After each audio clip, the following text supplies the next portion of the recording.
We're going to get the January 13, 2026 Planning Commission meeting started.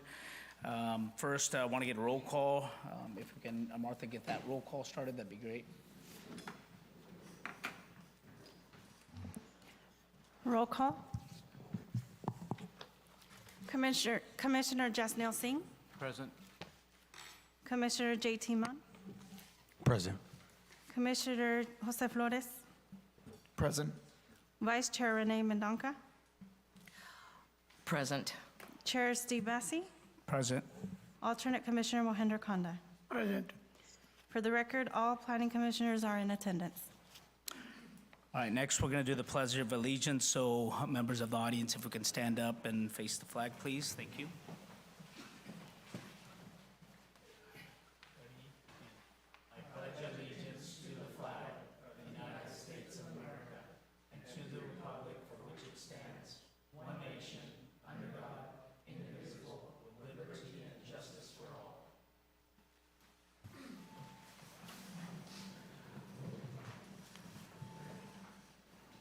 All right, next we have the approval of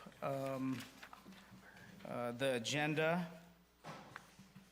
Martha, are we going through the approval or process?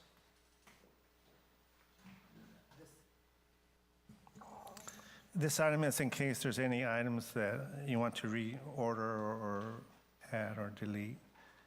We recommend that you approve the agenda as presented. Got it. Do we need a roll call for the approval? Or No, only if there's a request to amend the agenda, then you can. any recommendations to amend the agenda from the dais here? Miguel, I did have a question about the October, I think it was, 13th meeting, the October meeting. We had some letters, from one of them being from the Farm Bureau, and that, because it wasn't on the agenda, we didn't discuss any of that. Will that topic be coming up, or is that something that we'd have to talk about in City Council?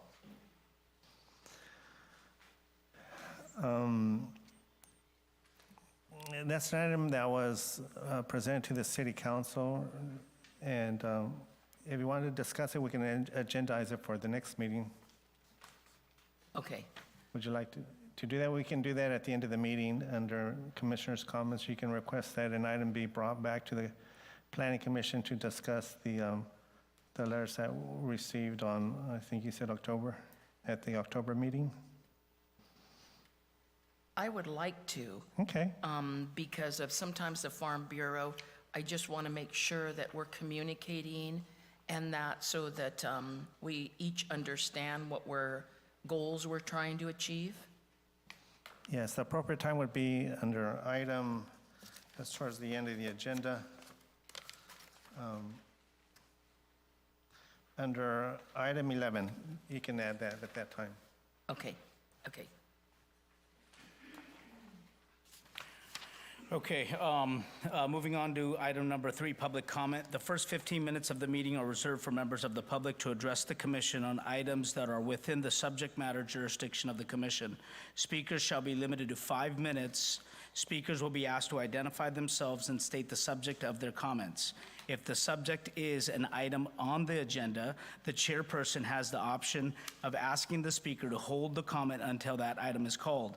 Comments on items listed as a public hearing on the agenda should be held until the hearing is open. The commission is prohibited by law from taking any action on matters discussed that are not on the agenda, and no adverse conclusion should be drawn if the commission does not respond to public comments at this time. Public comment period. Anybody from the public that wants to make a comment on items that are not agendized?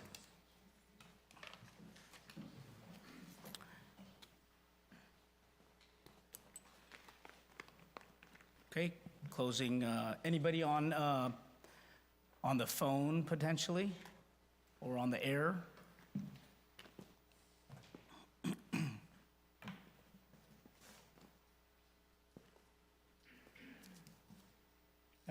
All right.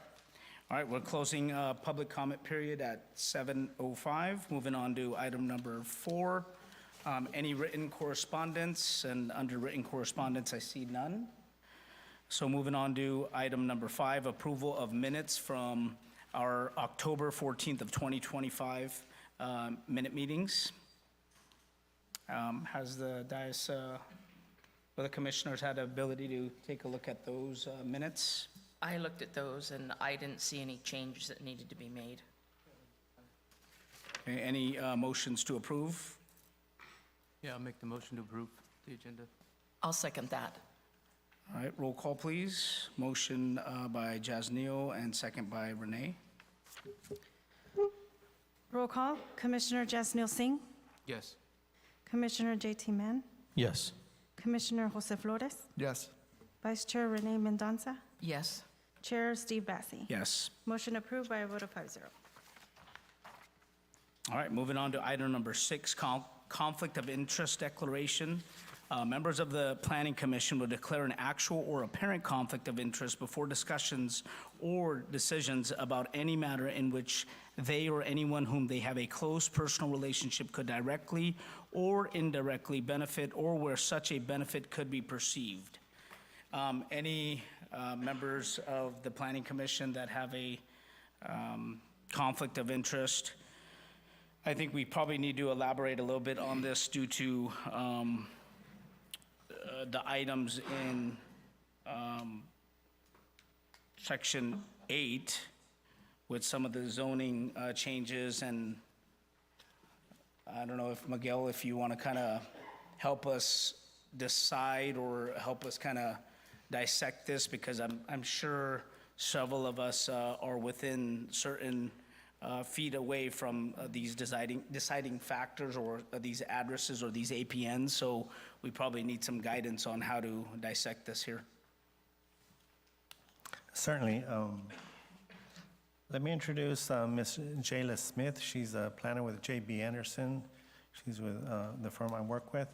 She will be leading that discussion, but I'm asking her to, in coordination with Martha, to go through each of the sites that are proposed for a general plan amendment / rezone, and at that time, she'll identify those sites on an aerial map, and each of the commissioners can say, yes, I have a conflict on that one, or not.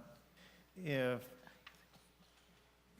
there is enough conflicts with the agenda item, meaning we cannot maintain a quorum for that agenda item, then this item will have to be rescheduled. We're going to have to break up this proposed agenda item and come back to the commission and consider each development application, or I shouldn't say each rezoning general plan amendment individually. So I will ask Jayla to go through the maps. She can list the address and location, and then we'll ask each of the commissioners whether or not they might have a potential conflict of interest. Generally, as you mentioned, depending on how far you are from the property, generally speaking, if you're within 500 feet, yes, that's kind of like you have a conflict of interest, or a potential or perceived conflict of interest. If you have any financial or business dealings with any of the property owners associated with these properties, then you would be conflicted out, and you would declare that.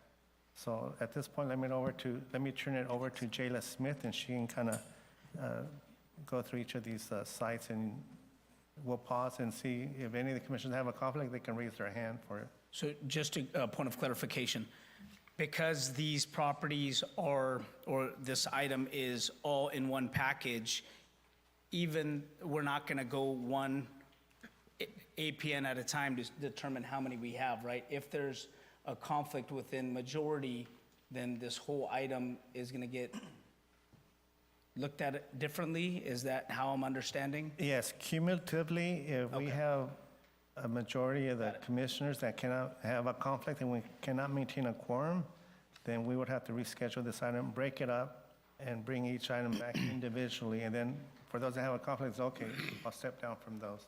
Got it. Now, if someone does have a conflict, we ask them to step down from the dais during when this item comes up as item 8B. They can participate as a member of the public, or they can sit down in the audience, or they can, if they want to, they can leave the building. But my suggestions that they just step down from the dais, sit in the chairs in the audience, and then hear the discussion, and if they want, they can make comments, but if not, they just don't vote. Got it, thank you. Sorry. Good evening, Chair and Commissioners. My name is Jayla Smith. So this is the first of the 6 properties we're proposing the general plan amendment and rezone on. So this is located at 1230, 1236 Olive Street. So Miguel, do you just want? Do any of the planners seem to have a conflict of interest regarding this site? If you do, please raise your hand. I don't see anyone raising their hand. Okay, we can go to the next one. This is the, okay, yeah. So this next site is located on F Street.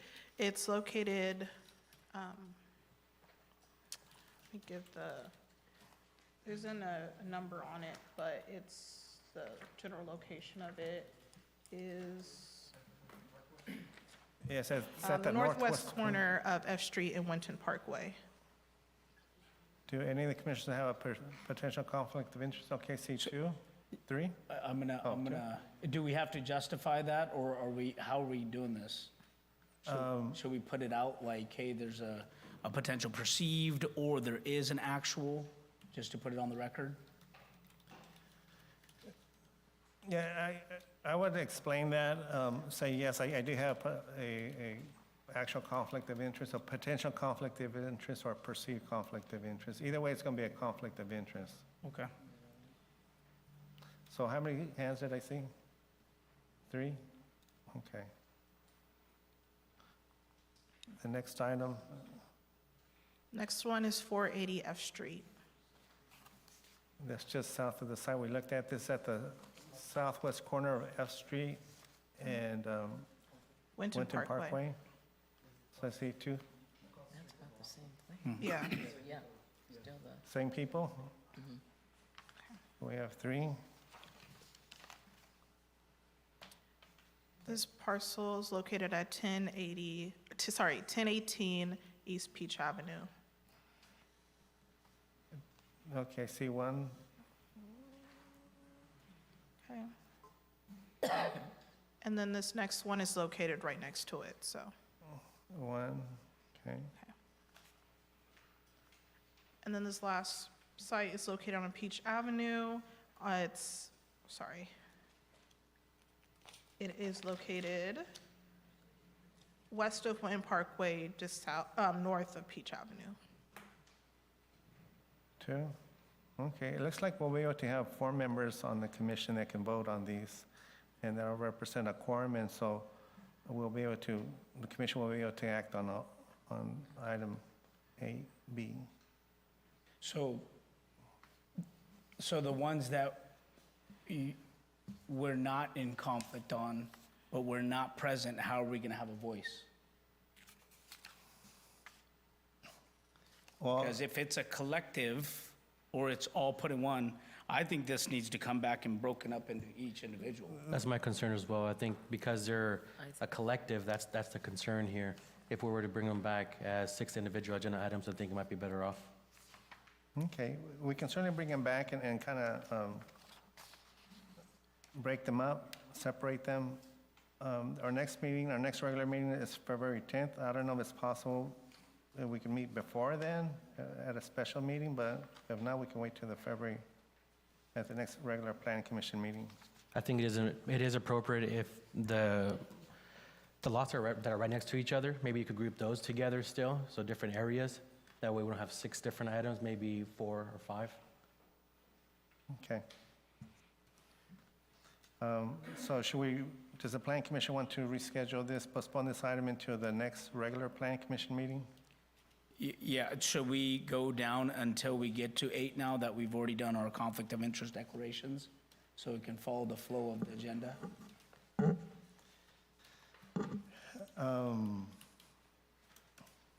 We're gonna get there eventually. Yeah, I think for the members of the public, just, some of them are here for this site. We can probably amend the agenda and bring item 8B up first as the first public hearing, and then we can Okay. recommend that I see. that item be rescheduled. So can we close out 6 then, and then move on to 7, and then we'll open up? Yes. Okay, all right, so, in the interest of, the audience and the time, the conflict of interest declaration will close at this point. The members of the commission have stated their conflicts, and that's closed. Moving on to item number 7, consent calendar. Matters listed under the consent calendar are considered routine and will be enacted by one motion and one vote. There will be no separate discussion of these items. If discussion is desired, a member of the public or a member of the Planning Commission may request an item to be removed from the consent calendar, and it will be considered separately. Seeing no items on the consent calendar, we'll move on to item number 8, and we'll first begin with item number 8B, the general plan application, number GPA 2025-01, rezone application for REZ 2025-01, a request to amend the land use designations of 6 properties on the City of Livingston General Plan Land Use Diagram and the City of Livingston zoning map. With that, the recommendation of the commissioners is to postpone this item, to break down this item further in potentially 6 items, or in items that are maybe mapped together with how the properties are in close proximity together, so we can get a better understanding and better number on the dais. Do we need to get a roll call here at this point to? Yes, let's get a motion. Okay. Second. and So- Vote on that, yes. Got it, thank you. Can I get a motion on that recommendation to postpone this item, to split it or reorganize this to a future agenda item? I make a motion that we split this agenda item to avoid the conflict of interest that was posed by the commissioners. May I add, before you take a final action on this, this was scheduled as a public hearing. I don't know if you want to open up the public hearing just to see if anyone has any comments about rescheduling this? Thank you. Great point. I will open this up to the public for public comment if you wish. So the public comment period for item 8B is open at 7:18. Any member of the public that wants to make a comment, please approach the microphone.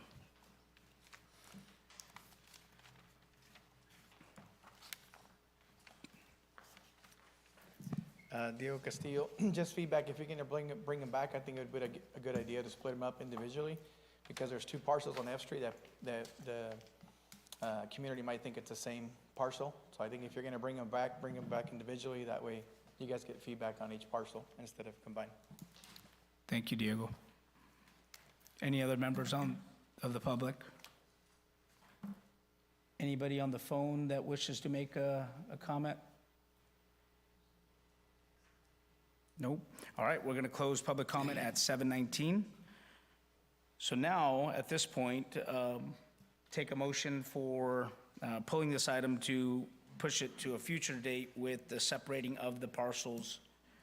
Can I get a motion? So I place the first motion with, let's make the addendum that each parcel should be an individual Okay. item. I'll second that motion. So Renee, Jose first, Renee second. And do we want to just limit it to the 6, just break it down into 6? I think that would be better. Okay. I agree. All right, so the motion is with breaking it down to 6, Jose first, Renee second. Martha, can we get roll call, please? Roll call. Sorry. Commissioner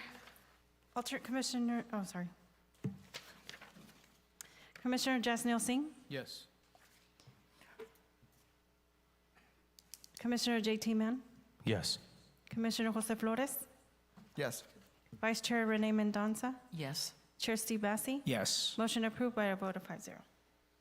Okay. For the members of the public, the next planning commission meeting is scheduled for Tuesday, February 10th. The meeting starts at 7 o'clock. So the meeting, we will send a notice by paper as well, if we continue this item to that, so the folks have already been notified one time. And so continuing this item for them, it serves as notice for as well. We sent out like about 1,800 notices. So just to clarify, no additional notifications are going out?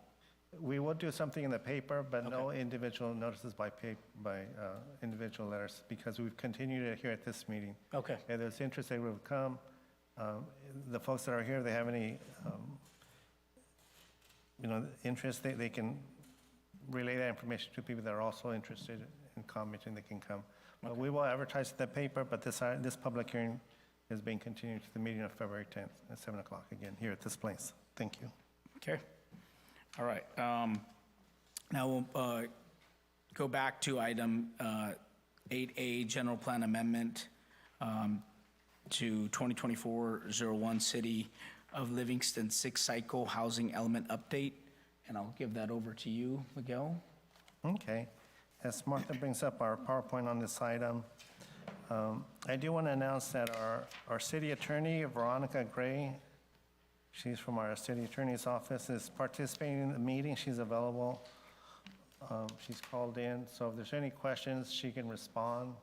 I know she's watching the video on YouTube. The video on YouTube is a little delayed, but she's hearing. If Veronica wants to say hi, you can say hi. Hi, everyone. This is Veronica Gray. Very good. She's there. Let me just add a couple editorial comments before I commence.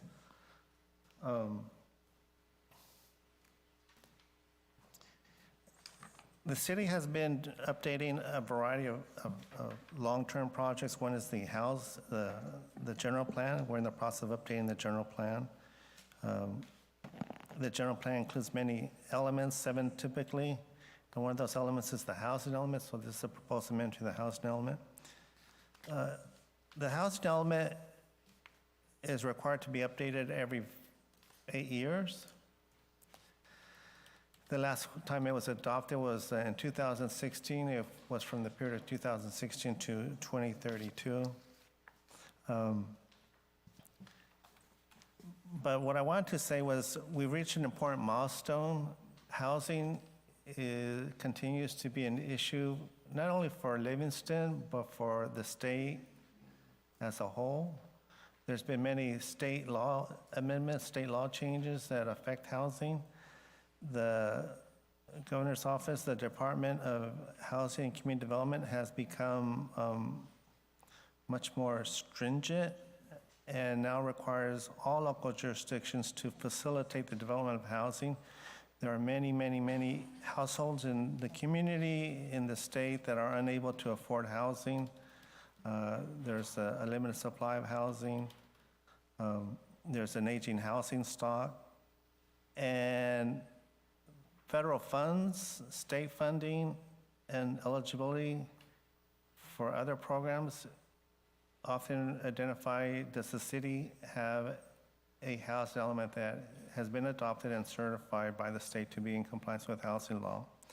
So the state is applying both a stick but also a carrot to make sure that all cities are doing what they can to make sure that there's more housing opportunities to serve the households in our community. And so today, to be able to talk about the city's housing element, it's the beginning of the adoption process. It goes to the Planning Commission, it goes to the City Council. I know there may be some folks that are concerned about additional apartments, additional increases to crime, to traffic, to noise, to lowering property values. I will say that, at City Hall, we deal with a variety of issues. One of those issues has to do with housing, housing code compliance. Anecdotally, as an example, there was a complaint that we received where a person, she and her husband have, I believe, 6 kids. Her 6 kids were taken away because the house she was renting on was in a dilapidated state. There's raw sewage and all kinds of things like that. And so the condition, the housing for that family, say, Miguel, I can't find a place to rent. We're a large family. Nobody wants to rent to us. A household of 8. And I've lost, CPS has taken my children. The landlord is not cooperative. These are the type of things that you don't necessarily hear, but we address. As you know, the city is fortunate enough to have 2 affordable housing projects that are under construction. Actually, one's almost complete. The Tierra Santa Villas apartment project on B Street. That's 80 units of affordable housing. There's another one that's another 80 units on B Street, on the south side of B Street by Winton Parkway. Those are under construction. Both of those are meant to serve to low-income households. Even though there was 80 units, they had over 500 applicants from households that were interested in housing, particularly low-income housing. I know there's folks that, households that have doubled up, where families share one house. People, allow people to sleep on their couches or I know we have homeless. In January, we do our point-in-time count to count the number of homeless. The last time we counted, I think there was 8 people that were identified as homeless in our community. Anyway, the housing need is real, and that's the struggle that we have is, the city is not in the business of developing houses. We're not a developer. We don't construct homes. All we can do is make sure that the land is properly zoned and people have the opportunity to build housing. And so the housing element that you're going to be considering this evening hopes to address that. It hopes to identify housing needs, housing constraints, and identifies housing goals, and identifies a plan of what the city can do to meet the needs of housing. So let me commence here. We do have a PowerPoint, and I had copies of the PowerPoint. They may all be gone over there, but you can watch here. So this is an 8-year housing element, 2024 through 2032. As I mentioned, the housing element is one of the mandated elements of the general plan. We have the circulation element, the noise element, the safety element, and there's other things like that. It's required by state law. There's the government code. As I mentioned, is required to be updated every 8 years. As part of that, we also have to do what's called the regional housing needs allocation. Basically, the state projects growth for the statewide. The state's going to grow, and they divide that growth and into all the different regions. Usually it's by county. For us, it's the Merced Council of Governments, the Merced MCAG. And MCG goes through this process where they disaggregate, they break up that number, and they say, okay, each jurisdiction is now responsible for a portion of the regional housing needs allocation that's designated to our area, in this case, Merced County. And again, this is dictated by each city, so each city has to provide adequate housing sites per the regional housing needs allocation. For the city of Livingston, the city's overall regional housing needs allocation for this next 8-year period is 1,097 units. And they ask each jurisdiction to make sure that these housing units are not just housing units, but they're broken up by income categories. You can see here, very low on the top, there's low, moderate, and above moderate. So for very low and low, you can see there's 500 and it looks like over 500 units in moderate. This is based on the area median income for our area. You can see the other cities there, Atwater, Dos Palos, Gustine. So the city's allocation, again, is 1,097 of those. We need to make sure that the city can accommodate approximately over 500 dwelling units that are affordable to very low and low-income housing.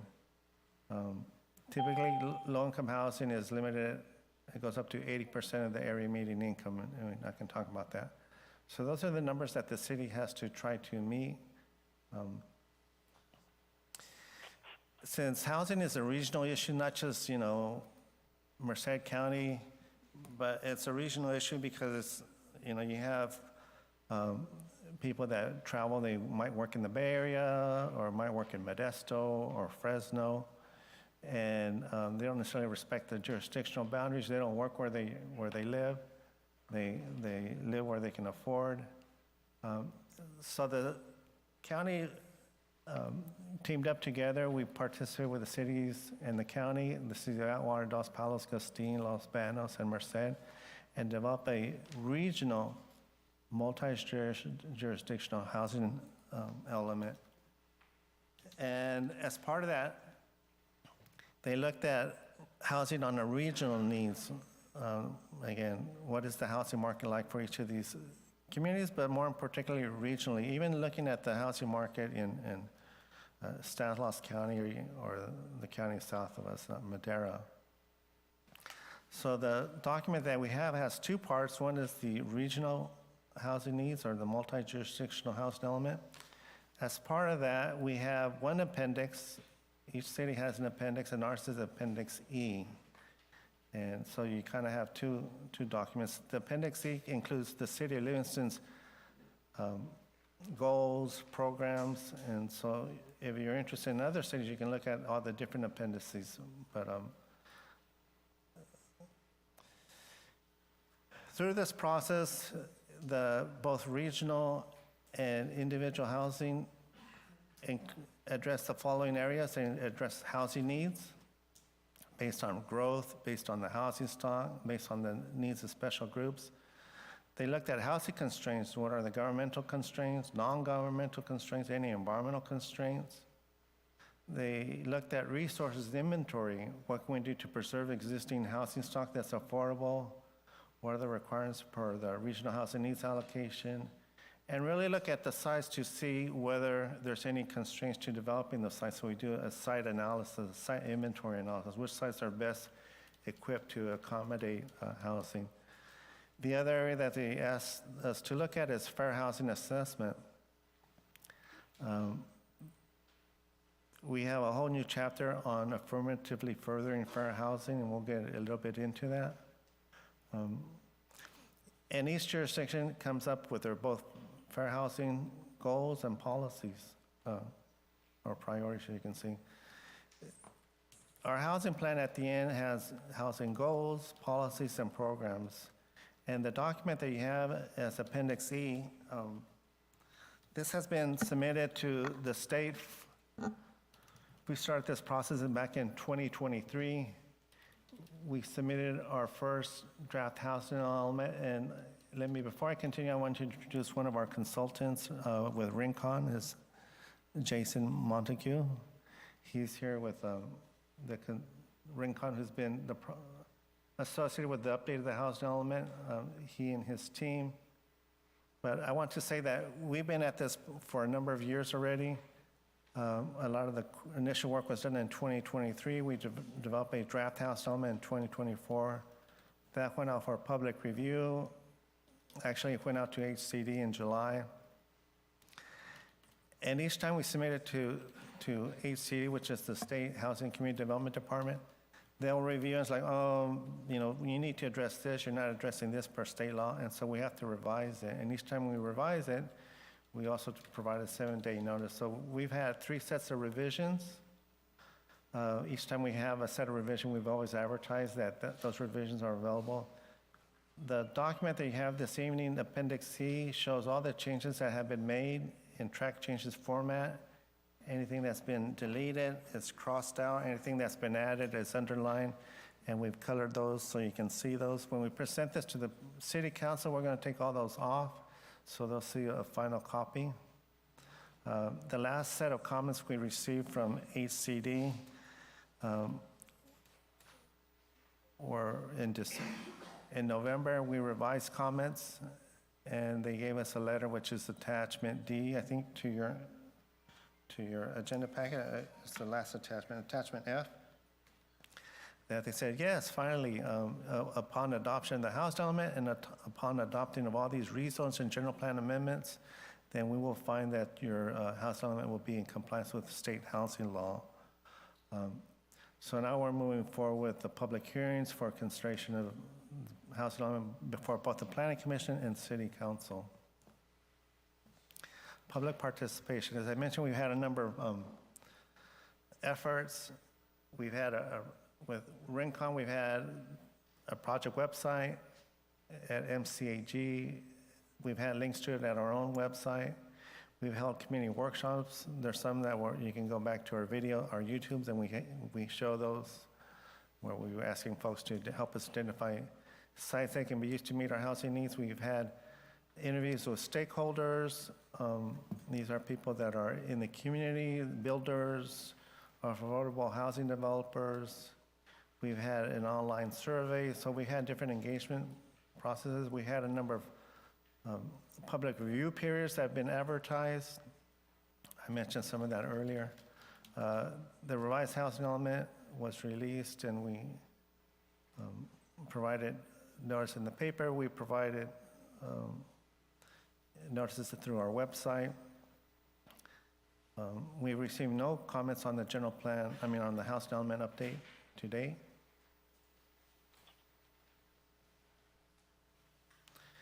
Looking at Livingston, some of the housing needs, in terms of income, 25% of the households are cost burden. They're paying more of their share of income on housing. Typically, a household should not pay more than 30% of their income on housing. 37% of the senior households are also cost burden.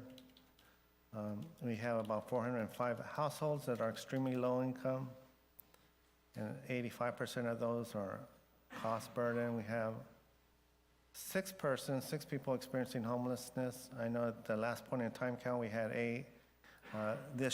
We always do the point in time count in January, so we'll be updating those numbers at the end of the month. The median home price in 2024 was $407,000. The median rent price is $24.90. We did used to have a down payment assistance program to help people with a down payment for purchasing of their home. But many people that are low income, very low income, were not earning enough money to leverage a loan, so that program has died. The price of the homes has gone up so high that people can't even afford the homes. Even with the assistance of a down payment, they're not earning enough money to handle a mortgage for $400,000 at this, home prices are, depending on the size, they continue to go up. Housing constraints, governmental constraints are zoning, our process of reviewing and approving permits, the building code, going through CEQA. These are governmental constraints, and we're addressing some of those through another item that's coming up. And the state has also amended state law, and we're looking at amending local laws to make it easier. Other constraints have to do with the market. There's development impact fees, construction costs, the cost of land, labor, materials, complexities of financing.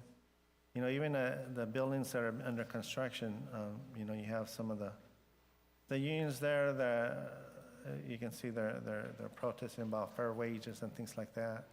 So there's a number of things that affect the construction, the market.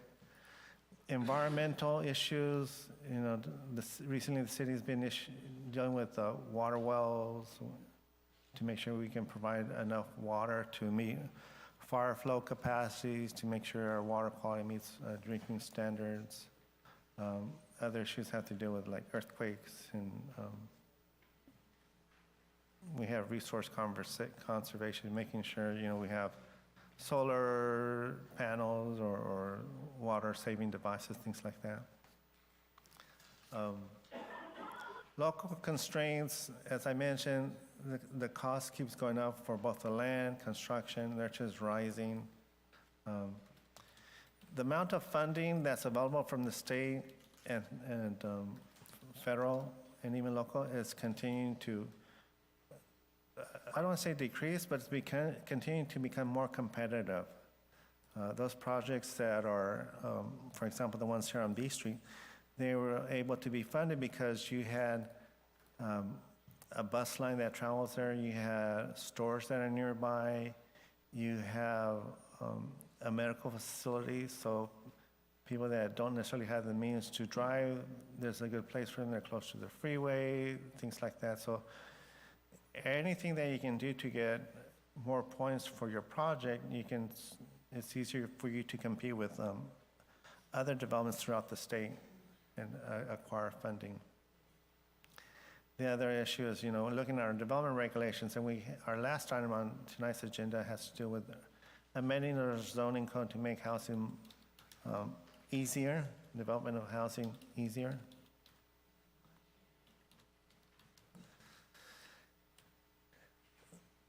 We talked about the regional housing needs allocation. We took into account how many units have been approved and whether they're lower income or moderate income. Here you can see this table. Some of the lower income units are the ones that the Tierra Santa and the River Glen projects. I will say that we expected to have, in terms of accessory dwelling units, 80 units. We anticipated 88 units per year. Actually, we had 8 units total for this next 8 year, but I expect that we're going to have, this last year, I think we had over 12 ADU applications. People were building either detached, attached, or junior ADUs. So more and more folks are able to build a second unit on the property, make it a rental, or rent it, live in there and then rent the main house. So these count toward meeting, offsetting some of the regional housing needs allocation. And you can see what the remaining obligation is. And then we look at the opportunity sites, and we have maps in the housing element as to, these are smaller properties that are vacant, that are zoned either residential or like downtown commercial that allows residential. So we kind of discounted those 80 units there. And so we're still short, and so we're forced to look at vacant properties. What properties are in the city limits that are vacant, then we can rezone to meet our regional housing needs allocation. And so we identified 6 sites, which we're going to review later on today, but those items got continued to the next meeting. By doing all that, you can see the surplus. If we're not able to meet our housing needs sites, then the state won't certify our housing element, and we'd have to look for different ways for meeting that. So we move forward with the rezones. We have a surplus, but it's not a whole lot. So it's just like an inventory of what our sites analysis was and our regional housing needs allocation. And actually, Jason from Rincon was involved in this process back earlier on, and he can speak to that if there's any questions on that. When we're looking at the sites for rezoning, we're looking at sites that are infill development. They have to be sites that are infill development. Typically, those are where you have development. I want to say 75% around the property is developed, unless it's like near the county or something like that. The site has to be between 1/2 acre and 10 acres in size to count to 10 units. They have to be vacant or underutilized. The sites were not included in the last housing element update, so these are all new sites.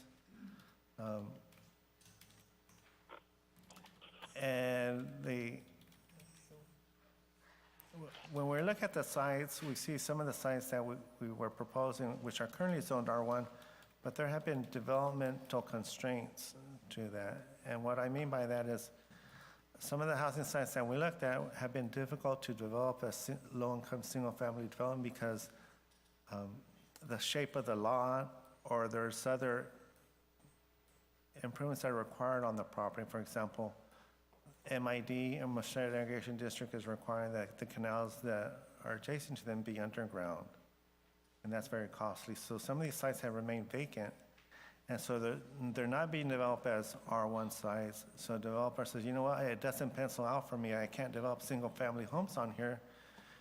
I can't generate enough profit to make it affordable, so they're open to developing as R3 sites.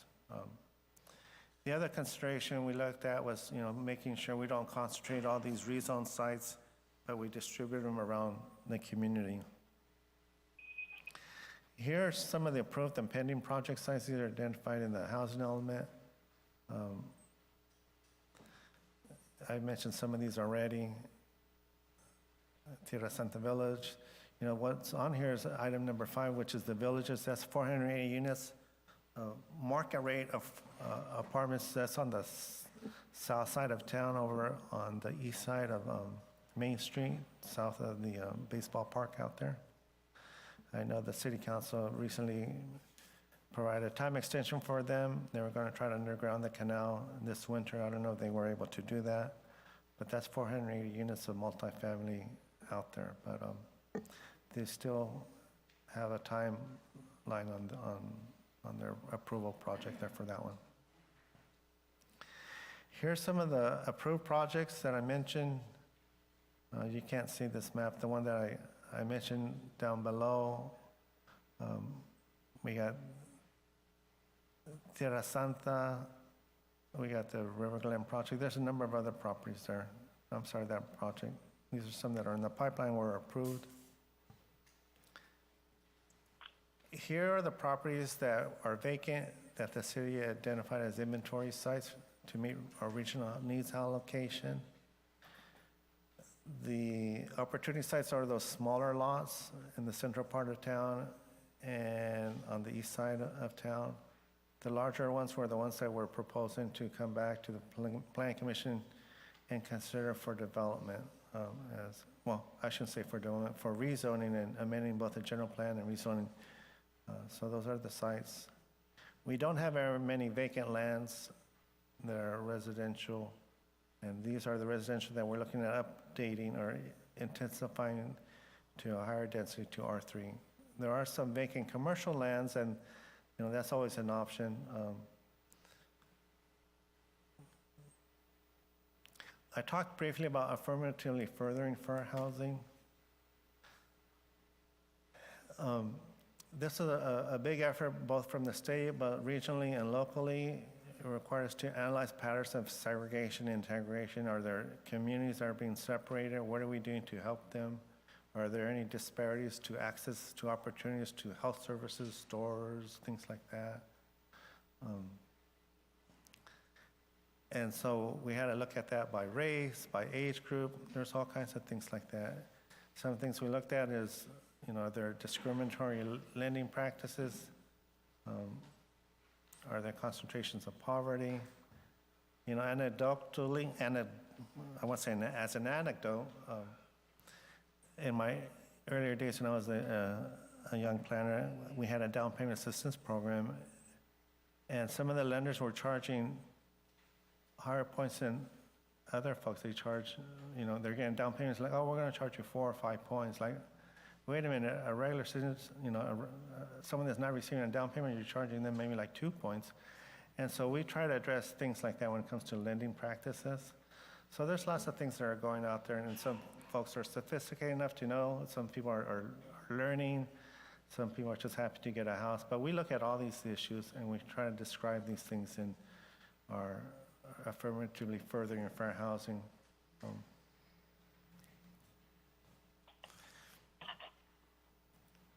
When it comes to the house element, as I mentioned, this is kind of a composite of all things that we look at. How much outreach did we do involving the stakeholders, involving the public? We had lots of opportunities for that. Doing a comprehensive deep dive into affirmatively further fair housing. We looked at all the housing sites, the vacant sites, and seeing what we can do to how many units those can accommodate. We identified and prioritized factors that can help make housing easier, faster, and we came up with some affirmatively furthering fair housing actions, which are included in the agenda report.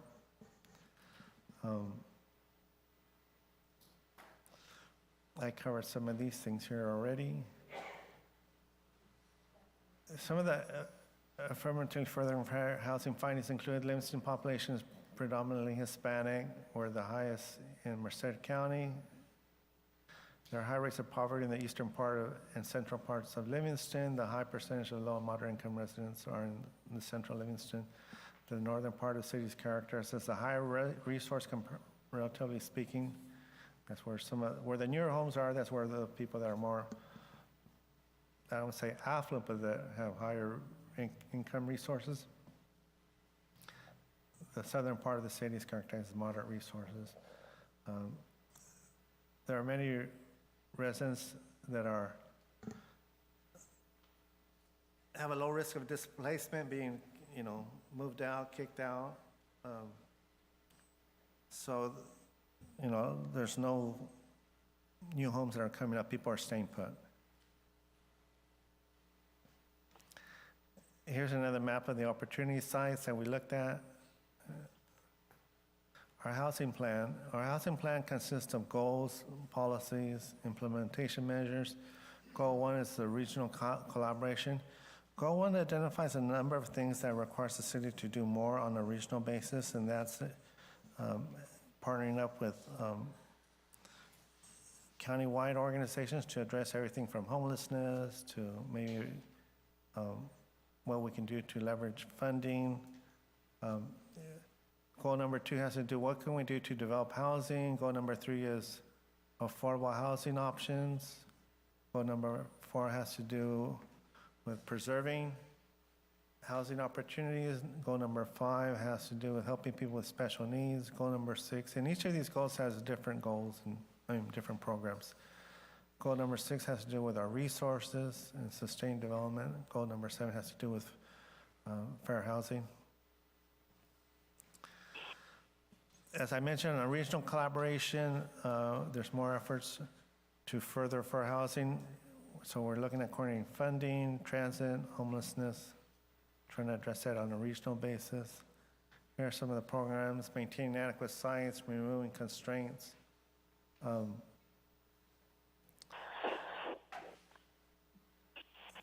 One of the things I want to highlight is by right approvals, and that's real important. When our last housing element, we had identified some housing sites, and those haven't been developed yet. The state has now passed law that says, okay, at this point, you can just get a building permit and develop housing. You don't have to go through any type of review and approval by the city. You just have a by right approval. And so some of these prior housing sites, they'll have that ability. So I just wanted to point that out. So we have a number of housing code amendments, which we're going to be bringing up at the next agenda item this evening. We talked about our general plan amendments that have been continued. We're going to see what we can do to increase opportunities for accessory dwelling units. There's some people that are asking for help, like, hey, do you have any floor plans I can borrow? What can I do? What can I do to add square footage to my property? And we help them out. The other thing too is we look at facilitating affordable housing development by partnering with regional, I shouldn't say regional, but affordable housing developers like self-help enterprises or visionary home builders or some of our local builders that are interested. And so we try to team up with them and see what we can do to partner up and kind of apply for federal and state funds to help them finance their projects with the goal of providing housing for lower income households and folks that have special needs. We talk about special needs, and as I mentioned, we're amending the code to really address special needs, and that's everything from emergency shelters, low barrier navigations, farm workers, single room occupancies, and folks with special needs. And we have programs in there that deal with energy conservation and efficiency in residential development to make sure we make the best use of our resources, water and electricity, things like that. Here's the goals of the fair housing programs that we have for affirmative further fair housing. They're included in the housing element. There's more. In terms of CEQA, the California Environmental Quality Act, the state law passed Assembly Bill 130 and expanded a CEQA exemption for infill housing on sites up to 20 acres in size. They can be exempt from CEQA review. The sites have to be inside the city limits in an incorporated city. For tonight's item, the housing element update, it's an administrative matter. There's no project that's being brought up for development for consideration. And so staff believes that the CEQA exemption of the common sense exemption applies as there are no actual developments that are being taken place. Moreover, equally important is that any development will be evaluated individually. And the environmental review can be done at that time. This evening, staff recommends that you open the public hearing, consider comments, and then adopt the resolution recommending the City Council approve the General Plan Amendment 2024-01 and adopt the sixth cycle housing element, including any revisions made in response to EC. Those are those revisions that are reflected in track changes format. And find that the proposed amendment is exempt from CEQA as the environmental assessment applies to construction projects, knowing that subsequent projects are subject to individual environmental assessment. It's been a long presentation. I know our document's very thick, but housing, as I say, and I can't emphasize the importance, housing is really important. In my career as a planner, housing is where we live. And some people have the opportunity for that, but there's many folks that don't. And so, today is an item to help address that. I'm happy to respond to questions. Also, Jason is available for questions. So I encourage you to either ask questions and then after open up to the comment and then public comment. I should say open the public hearing. And then we can take it from there, see what the pleasure of the commission is. Thank you. Opening up public hearing at this point. Any member of the public that wants to make a comment, please come up to the podium if you wish to make a comment. Seeing none, any on the phone? No? Okay, we'll bring the discussion back to us. Any comments from the commissioners? No, I just want to say that I realize that we do need to, every county, every city is being asked by the state to meet their RENA goals because it's very important. I went down to some of our large employers here in Livingston and asked some of the employees, where do you live? And I was surprised that a few of them told me Tracy, Chowchilla, because they can't find affordable housing here, like an apartment or that in Livingston. And of course, that kind of causes some of our employers to have to pay a little more for the wages for these employees because they're having to come so far. And that, so as we look at some of this rezoning for the future and setting up our city for moderately priced, affordable housing, I think that this is, some of these items are very good and much needed, is just what I wanted to say. Any of the other commissioners? I just want to add kind of same thing for us in our community.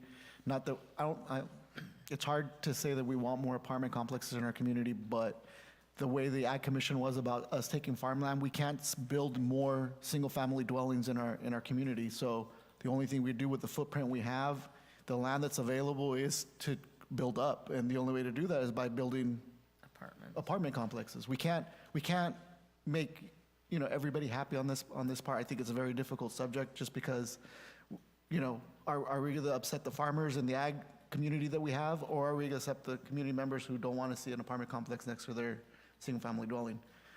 One of those has to give. If we can't take more land and expand our community, well, we have to build up. It's just the nature of what it is. For us to be able to sustain the foster farms, support the gallows, be able to provide more into our community, we need that. To keep our schools going, I mean, it's all a part of it. It's all fluid. So it's hard. And again, we're building how many units? It's 80 plus the 460.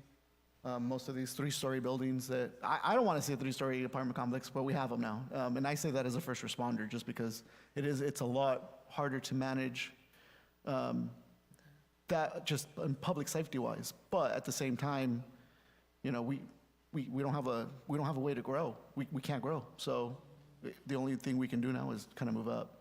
And that's just my take on it. So unless somebody has something better to add to this and suggest something that we can do to improve that, I think we're in a really tight spot to change what our options are with regards to how our community's going to grow. I think it's more going to be, it's an upwards battle than an outward, just because either we take farmland or we fill in, but we fill up. Thank you. That's kind of why I brought up that letter from the Farm Bureau, because again, every time we go to make a move or stretch our city limits out, even though we're doing what we can to infill, we get blocked by them. Any other comments by the commissioners? I do have a question on your recommendation, the staff recommendation to adopt. Now, does that include the 6 sites in question, like on slide 19, inventory sites? So adopting this plan, including the sites that we were supposed to discuss tonight? Let me clarify a couple of things. We're asking you to adopt the resolution, not necessarily adopt the housed element, but Okay. want to adopt the resolution recommending that the city council adopt the housed element submitted to the state.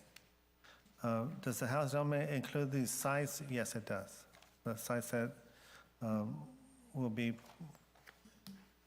considered at your next meeting. So we want you to do them all at the same day, the same meeting. So procedurally, if you forward a recommendation to the city council, whether it's approval or recommend approval or approve, it's going to wait until the whole housing sites inventory issue is addressed and completed. So any recommendation you make, I'll present it to the city council.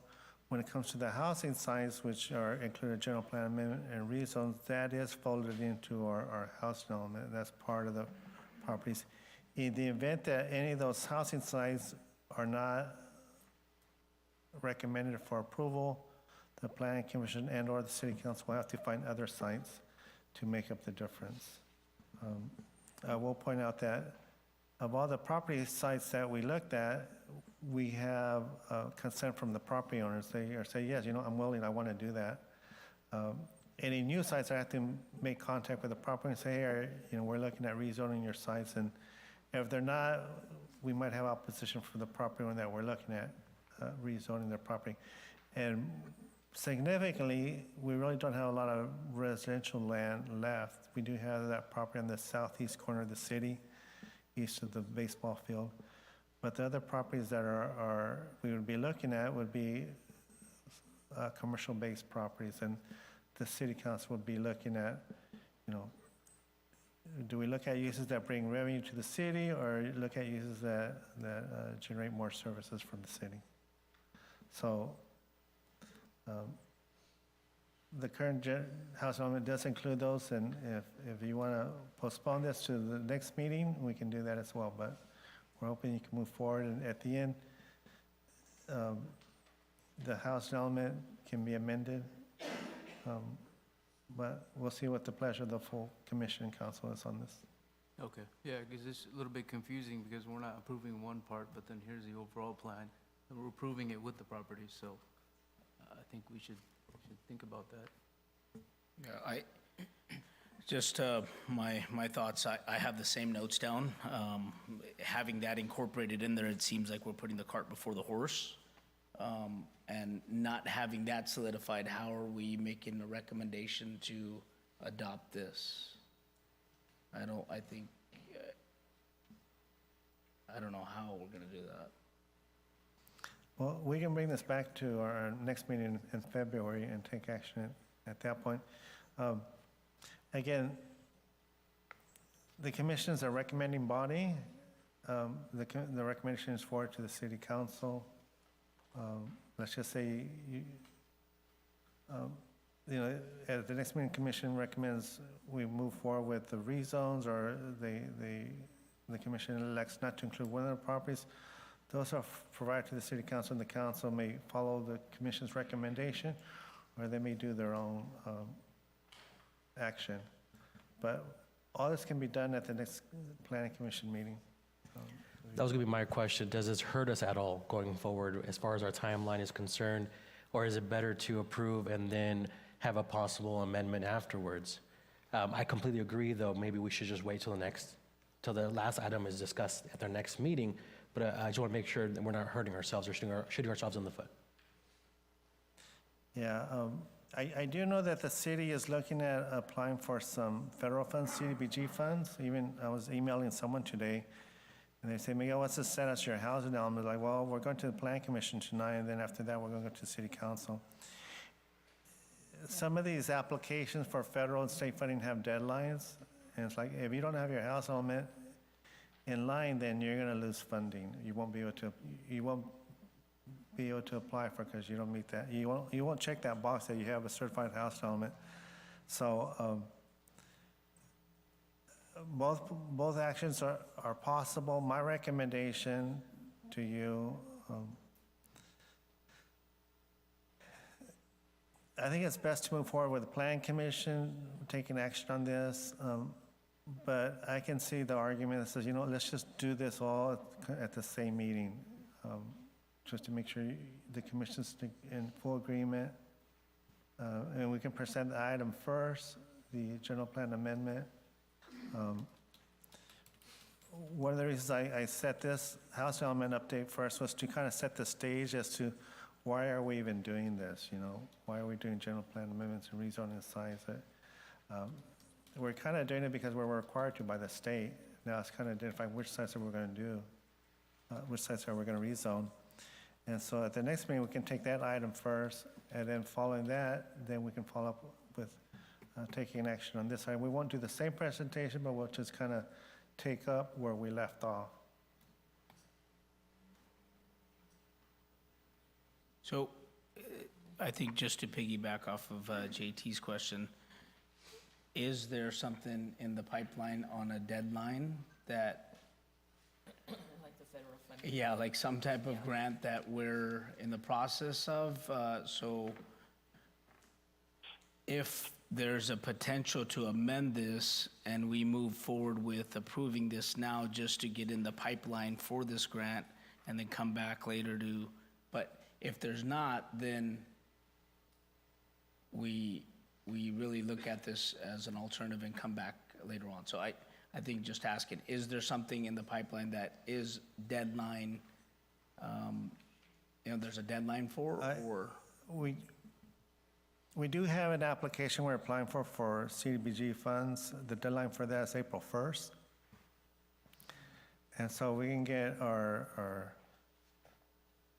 house element approved by both the Plan Commission, City Council, and the last part is the state. We have to show to the state, like, hey, look, we've identified the sites, we've completed the process, because the rezone process, you go to the Plan Commission, go to the City Council, it's an ordinance, and so there's two readings of the ordinance, and so it's possible we might be able to make it before April 1st if we have like special meetings, but I'm only aware of one application, but there may be others that say, oh, you know what, you missed the opportunity for funding.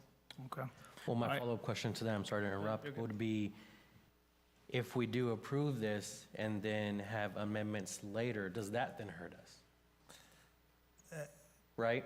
And if it's April 1st, then I think we're okay, but just want to make sure that you're comfortable on the approval side. Yeah, I think if you move forward, and we can always amend it, I don't want to say that's the safe way to do it, but it'll help us clear some hurdles for funding. And we're looking at that and prevent things.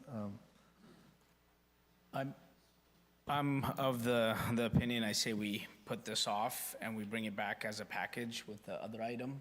That way, there's no confusion on amending stuff and if it's going to jeopardize funding if we're already in the pipeline. And, before I continue, I was going to ask a couple of people to kind of chime in. One is Jason, our consultant from Rincon, to kind of hear his thoughts. And the other one I want to have them chime in for their opinion is our city attorney, Veronica Gray. So if I can ask Jason to come up to the mic and kind of give us your thoughts, your recommendation. Again, this is Jason Montague with Rincon, a consultant that's been helping us on this process. Hi, Commissioners. So one thing I do want to stress is the importance of the rezone sites. So the way the certification works is the housing element needs to be adopted as well as those rezone sites. And if for some reason you don't approve any of those sites, we will have to find additional sites, with basically an equivalent of acreage. So just want to keep that in mind. Yeah, I think that's probably the most important item. I think Miguel did a great job doing the presentation, but if you have any other specific questions to the content of the housing element, yeah, I'm available, so feel free to ask. Yeah, I think that's all I have. Can I make a comment real quick? Is there a possibility with what we have within Livingston, instead of those 6 only, is there a way to expand it more and give the Planning Commission a little bit more ability to kind of be flexible with which options are available? Yeah, And not just those 6, maybe add more, and now we work, towards, and if this would increase our percentage by this, if this Yeah. property by this much, so. Yeah. So we're pretty bare minimum on the acreage that we need. I mean, I know there's a table in the housing element that shows the buffer we have for units, and on the lower income side, I think we only have like a 5% buffer or something, which is pretty low. So we could identify additional sites to get rezoned. It would affect the housing element, and those sites would need to fall within the criteria of site selection, and it's a pretty stringent criteria.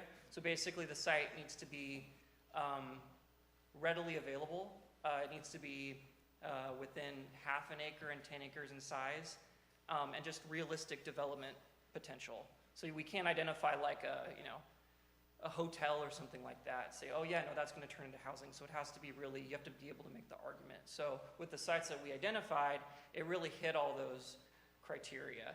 And there's not a lot of availability. We really try to avoid ag. We don't want to really identify that for redevelopment. And there's also not really a track record of developing, like turning agriculture into housing.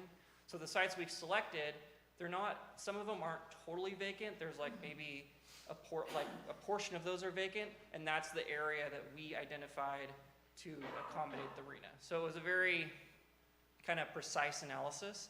So any additional site we need to meet that criteria. And HCD is already, as Miguel said, is already approved the housing element as it is to meet state law. So if there are any additional discussions on the rezone sites, we'll just need to find additional sites that meet that criteria. And it's probably going to be a challenge to do that. So.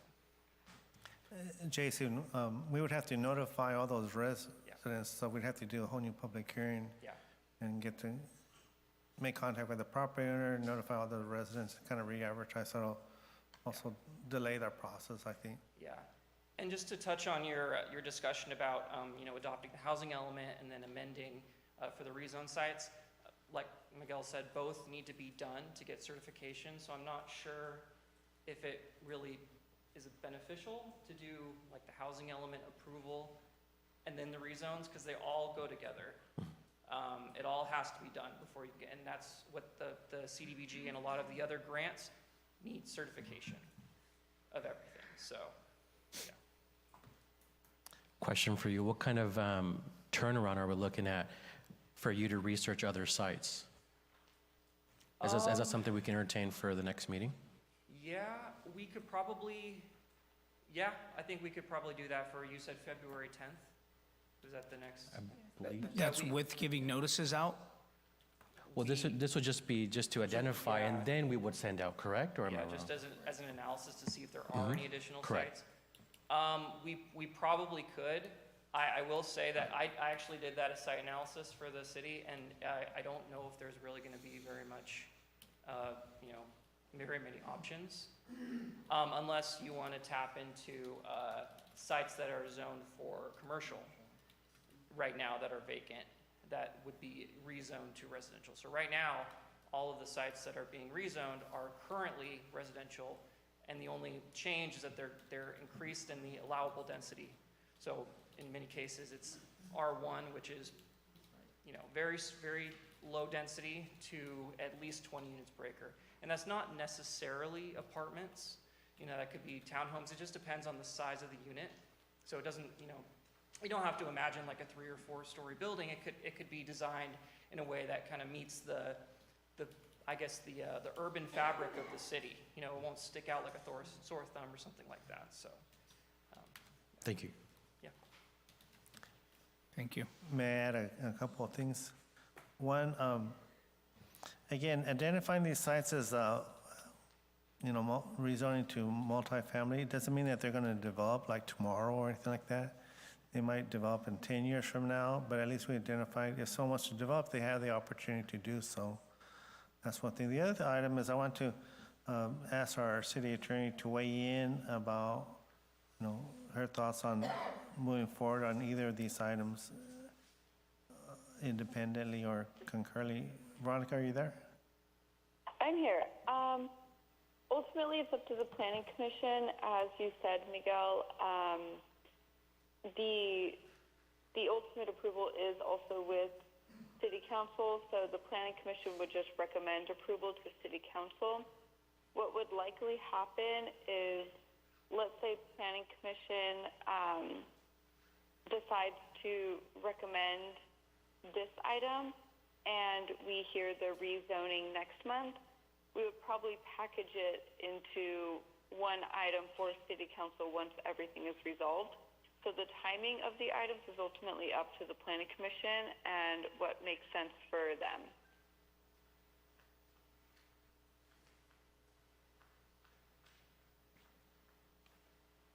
Okay, thank you.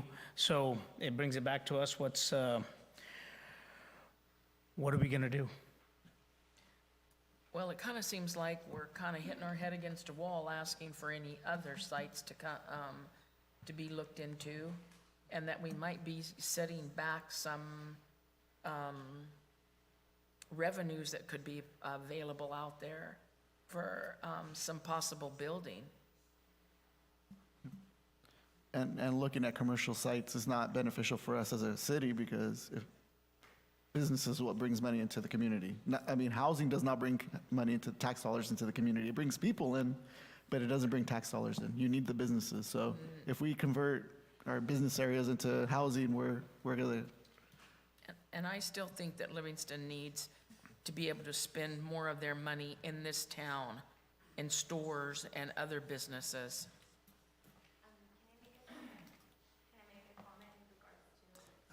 You can make a comment once the chairman opens the public hearing. Sorry about that. No, you're fine. We did open the public hearing, but Did you want to reopen? You don't have to. I can reopen the public hearing. I'll give you 3 minutes. Okay. Okay, so my name is Natalia Herrera, and I am not a Livingston resident. I'm always here, though. So, you know, by chiming into everything that's being said, I do believe that increasing low-income housing would be a benefit for the community. It will, you know, bring more money to the community. And, you know, if you guys have an open, like I previously said, I'm not from here. But if you guys keep the housing open, like the wait list open more or for a longer time, I will consider applying, and I will possibly move here because it's a quaint town, you know? And I could actually, you know, maybe even apply for the city. I don't know, I'm not saying I will. I actually work out of school right now. But anyways, I think it's very good, you know, the low income is needed. It's needed a lot everywhere. And, you know, it'll bring people from everywhere, you know, maybe from the Bay Area if we see it on the listing, you know. I don't see the list too much or open so much for Livingston. And that's just a comment, you know, just a friendly comment from my end. But thank you so much for letting me talk. Thank you. Thank you. Thank you. Okay, we got to make a decision. Anybody else? Oh, yep, sorry, go ahead. Hi, my name's Steven Vasquez. I grew up here.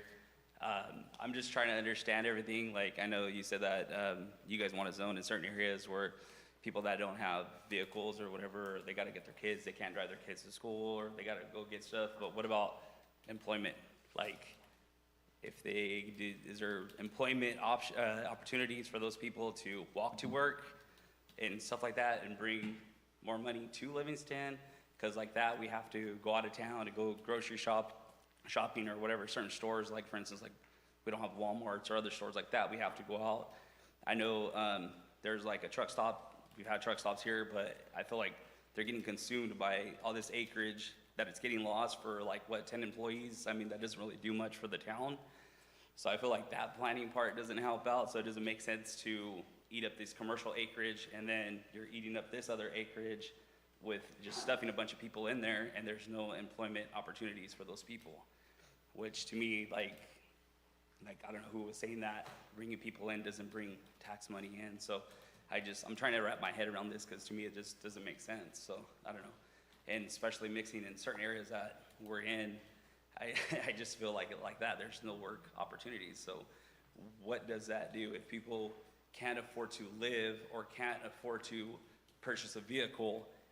Where are you going to work to afford to live in an area, in a community where you have to walk here and there? So I don't know if that could be answered. I'm just kind of a little confused. It just, to me, doesn't make sense. So, yeah, to add to your thing, we have the three biggest employers in the county are within our circumference. Foster Farms being the biggest employer in the county, Gallo being one, and Hillmar Cheese. They are all within our sphere as, you know, people that commute and travel. We actually have people coming from out of the area coming into Livingston. We have people from Los Banos, Modesto, Chowchilla, driving to Foster Farms to come to work every day. Emerald Textiles. Yeah, and Emerald Textiles. We're So why is there limited on housing right now. So why is there an issue with people not being able to afford? If there's job opportunities here, and if they're paying well enough, So that to me, that doesn't make sense. So how about this? It's driven by the market. We have low volume of homes that are available to the community, so the price goes up. Our homes are more expensive here in Livingston than in Merced because we don't have the homes to, it's supply and demand. But do we want to be Merced though? No. This community, That's is like- not going to go to that. That's but, why I live here. That's why I love being here. Correct. is No, 'cause- and I agree. This is why Yeah. we live here. Yeah. But at the same time, these employers like the Foster Farms, the Gallows, who are here, for them to be able to support their businesses too, and for us to see less, even I would say less traffic in some sense, because most of the traffic we see during the 8 o'clock in the morning, other than school, is people driving to Gallo, people driving from Sensient. I think it's Sensient, right? The garlic place. Yeah. But Off of that's all county though. Correct, but That's not Livingston. correct. Livingston's Foster Farms. Correct, but those people drive through Livingston to get to their destinations. They don't live in Livingston, but they drive through here every day. What we would do with adding these homes is hopefully a lot of those people, instead of traveling through Livingston, will live in Livingston, and that's how we keep those people here. Why travel through Livingston when you don't have to, when you can just report to work when you're in job sites right here? Again, it's that balance. But It's that's a what I'm balance. saying. So like, depending on whatever availability there is to bring people in, is there that many job opportunities to match the people coming in? Because I know, Gallo's full. You don't get job opportunities there whenever, I'm sure Foster Farms has a big turnaround, but like jobs that pay well as in Gallo, the opportunities are not. Just like you can't just go apply and there's 100 jobs waiting for people. Seasonal, yes, but you got to pay rent every month. Yeah.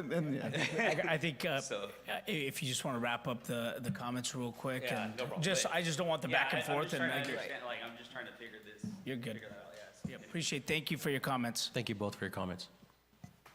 Anyone else out in, okay. Hi, good evening. My name is Manvin Kaur, and I've been living here for 17 years, but my in-laws have been here forever. I just have a quick question, just to clarify.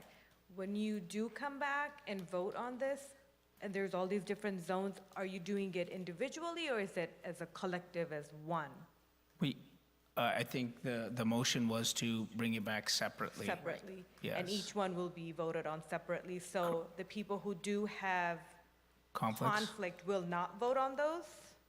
Correct. The ones that they have conflict on, they will not participate in. On those zones? Correct.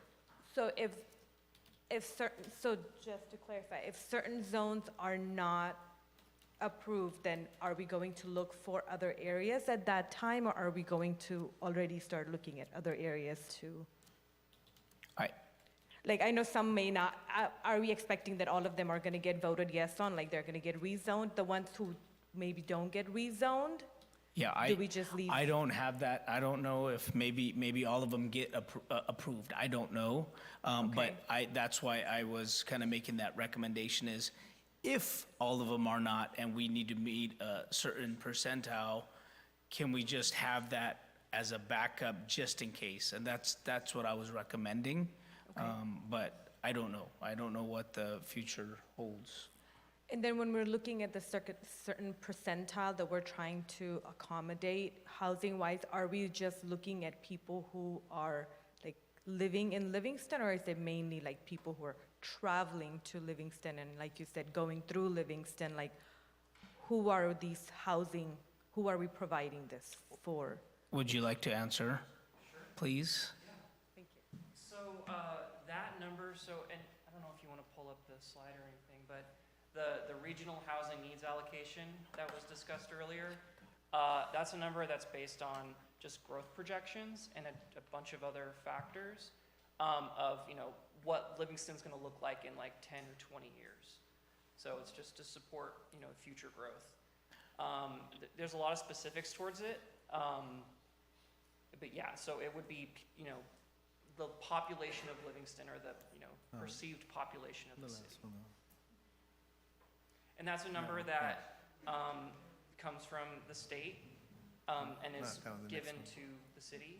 So they have to show that they have space for that number of units. And I think the number was like 1,000 units or something like that. 1,097. 1,097 units. Yeah, something like that, so yeah. I would think that people that already have good, stable jobs at the large employers here, that live in Tracy, that live in Modesto, Turlock, Chowchilla, may want to move here because they already have a job here, if housing is available. I appreciate that, but I think a lot of the concerns, as I was reading someone else who wrote about it too, in the letter, was bringing all these people also brings maybe not, like, people who have been living here a long time are a little concerned with, is that gonna bring up our crime? How are we gonna, for firefight, are we gonna hire more firefighters, police officers? Like, there's a lot of different things that as community we think about. So I think it would be nice to also see what the plan would be for, if we are gonna grow in that way, what are the plans for?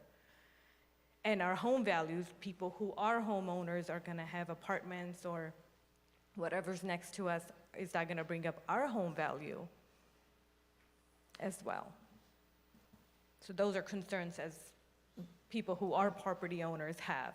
And what I can say is I would have think through the process of everything that goes on here, the infrastructure, the water, everything is reviewed as a project comes on board.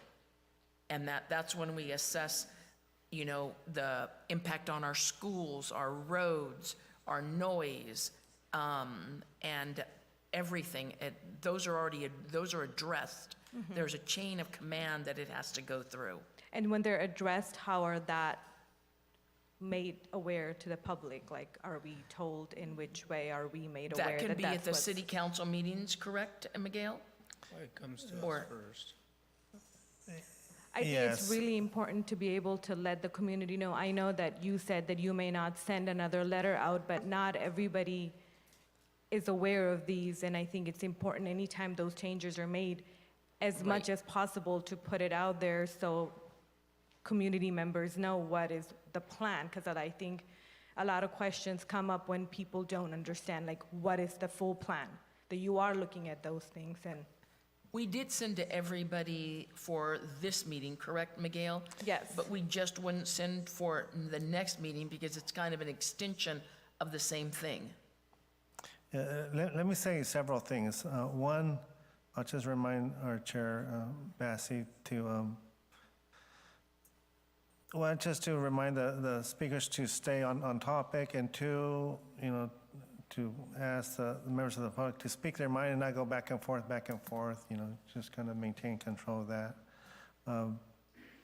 Regarding notice, we did provide notice to all the property owners. State law requires us to send notice to people that are 300 feet, and we went to a distance of 500 feet. As I mentioned, we send out over 1,800 letters, individual letters to property owners and adjacent to those sites. Whenever we have an item that's going to have a rezone or general plan amendment, that requires a rezone, and so we would do a public notice. We also advertise in the paper. We have information on our website.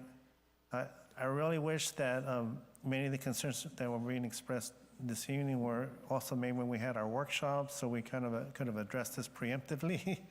Because we've been at this for a couple of years now, and to reach to this point, it's like, oh, wait a minute, let's look at these other sites. Your opinions are appreciated. It would have been helpful. We would have had them earlier, and maybe we could have done this proactively. So to do this now, it kind of puts us, the commission, depending on how they vote, it may, set us back a little bit on our update process. But those are my thoughts. So we do have a process for public involvement. We encourage the people to be involved. The last thing I'll mention is, if you're a member of the public, you're welcome to email myself, email our staff with questions or comments like, hey, help me understand what this means. And we're pretty good at responding. Housing is an issue for me on a personal basis. I find it very meaningful. For me, housing is where we make memories, where we live our lives, and I have strong feelings about that, but I encourage the public to, I appreciate everyone's involvement, but if they have concerns to, reach out to staff, make contact with our consultants, and see what questions they may have. But those are my comments. If anything that involves a rezone, a general plan, we are required by state law to do public notices and things like that. Again, I'll just say this last thing. The state is looking at this, not just in Livingston, but throughout each of the cities. And if a lot of cities say, you know what, we're not going to rezone, and they're going to become much more demanding than they have been. They're becoming progressively more, I'll say the word militant, but I'll put that in quotes. They've just been more, I don't know what the best word is. Their requirements have increased. So like, okay, you know what, we're going to take this right from you. You guys are just going to have to approve things by building permit, and we don't have a say in oftentimes. I'll be quiet. I want to say thank you, because I think my time is up, but I apologize. I wasn't part of those things, because I think there is a lack of making public aware when those things were happening, because I wasn't aware of that.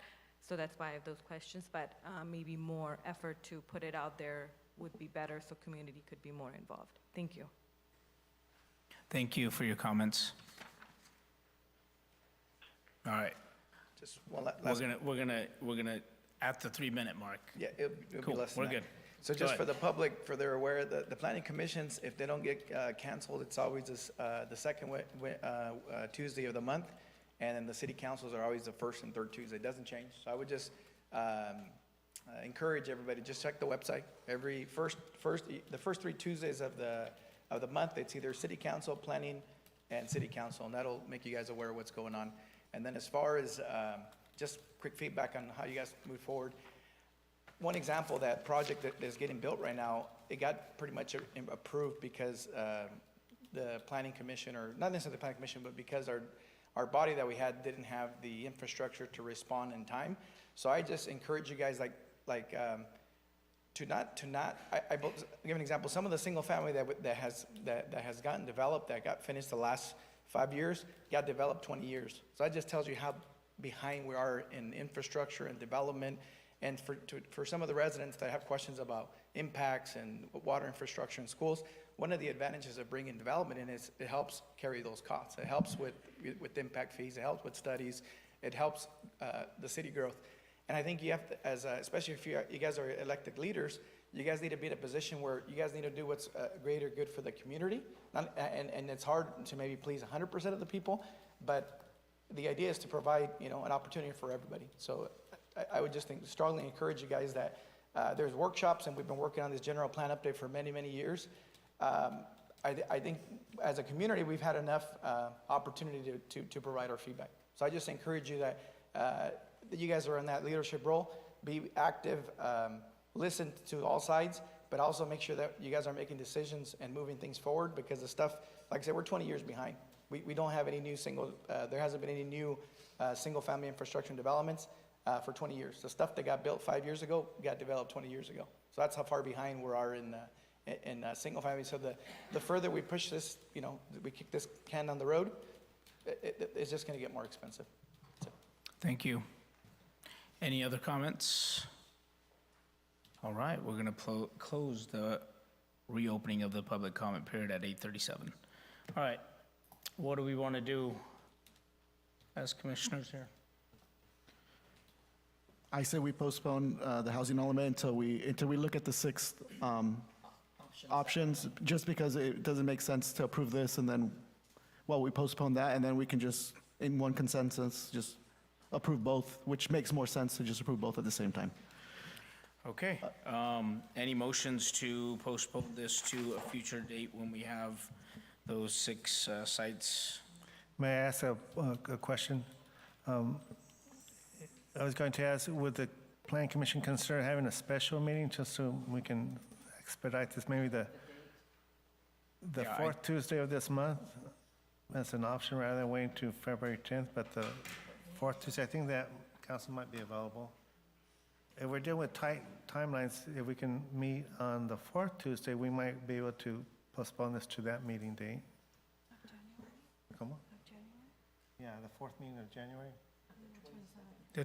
That's the 27th? That would be the January 27th, yes. I'm available. Yep, that works for me as well. I will not be Any other available. conflicts with any others? I will not be available. I actually have to work that night.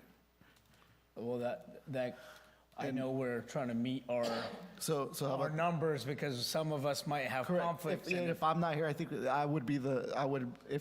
if I'm not here, I don't think we make the quorum for approving Because those. of the potential Yeah, conflict. so how about this? If we start our meeting after 7, then I'm available. I'm not available until 7:30. So if we're okay with doing a special meeting starting later than our normal meeting, then I'm. If there's other items that we can put above, on top, and then bring that at the bottom of the agenda, would that work maybe to buy some time? Well, I think that's going to be the whole meeting, won't it be? Right, we would have 2 items, would be the rezoning general plan amendments, and then the house amendment. It's possible we can meet at 8 o'clock if that works for not Councilmember, Plan Commissioner Flores. Yeah, I mean, I'm the only one that, I know I have to work until 7:30. It's one of my few nights that I actually have to work, and of course, it's going to be a night. So. It's real just quick, an is option. 7:30, like you can be here at 7:30, or we're taking travel time in consideration? I know I'm asking because I know the public is going to want their input as well, and 8 o'clock is pretty late. So yes, I agree. We can pick a different day, maybe, too. If we do a different day, because I'm contracted to be there. Okay, and no, it would take a. 100%, I get it. Let's look at another date. Yeah, if you're looking at What about the 3rd? Either that or a different day of the week, is that what you're thinking? You're only buying 1 week with that 3rd. Yeah. So if we went with like a Wednesday or? Yeah, I think city council is going to be meeting on the 3rd. The Monday? Wednesday, the 28th, maybe? Monday, the 19th, I'm gone. So we can, if we do the 28th, which would be a Wednesday, which works for me, and then we have the 29th, we have the special meeting here with the council too. Yes, we do, at 6 PM So we do have a special meeting with the council on the 29th. Right. on January 28th. Oh, tomorrow, yeah, the 29th, okay, yes. So the workshop with city council, that's January 29th Yeah. At 6 PM. at 6. What about the 26th? This was just an option. If that's not possible, then yeah, February 10th.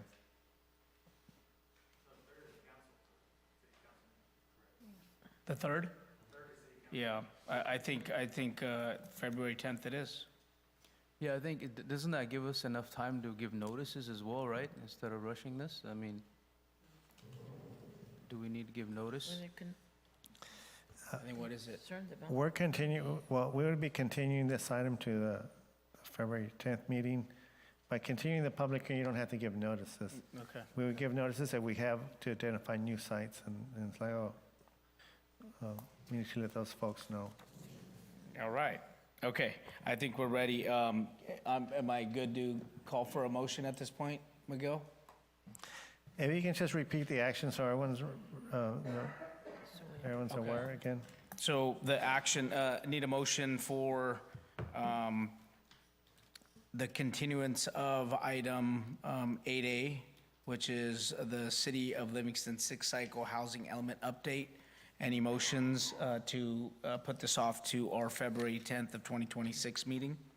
So I make the motion to postpone the Livingston housing element to correspond with the rezoning for the next meeting. I can second that. Okay. Okay, can we get a roll call, please? And that was just Neil that seconded the motion? Okay. Yes. Yes, second, yeah. I mean, first and JT seconded. So. Jose was first, and then Jasneel was second. Second. Okay. Jose was first, yes, Neil was second. Okay, thank you. For the record, Jose Flores motioned and Jasneel Singh seconded. Roll call, Commissioner Jasneel Singh, Yes. Commissioner J.T. Mon, Yes. Commissioner Jose Flores, Yes. Vice Chair Renee Mendoza, Yes. Chair Steve Bassi. Yes. Motion approved by a vote of 5-0. All right, now we're moving on to item 8C, which is the zoning ordinance 2025-01, the ordinance of the City of Livingston amending municipal code. Do I have to read this whole thing, Miguel?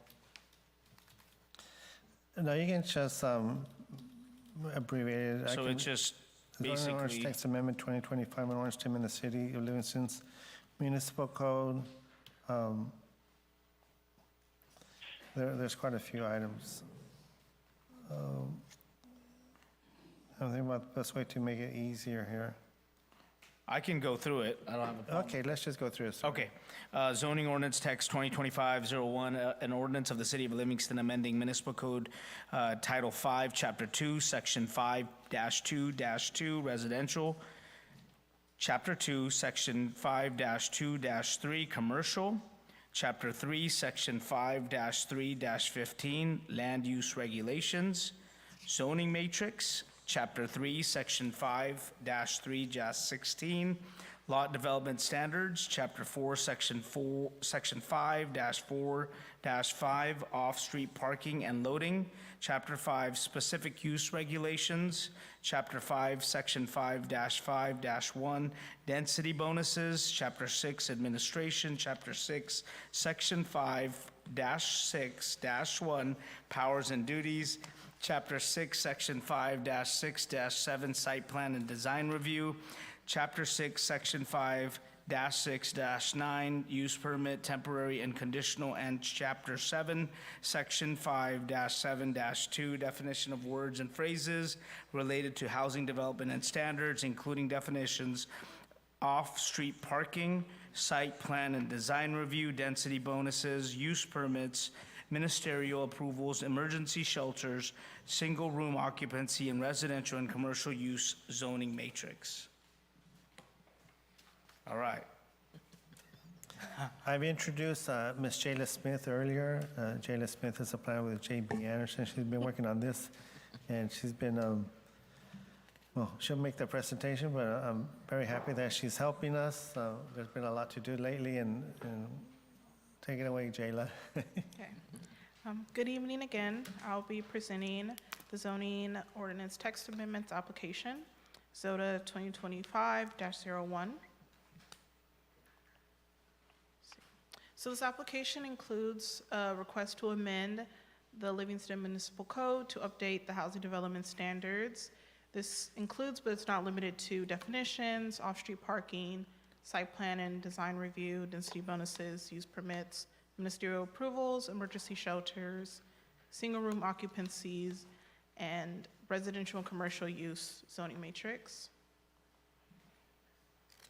I also just wanted to highlight, I know that the housing element update item was continued to the next meeting, but I just wanted to further emphasize that this item, these zoning text amendments are being implemented for Program 6 of the 6th cycle housing element to streamline housing development. So that kind of goes along with the GPA and rezones as well as the housing element update.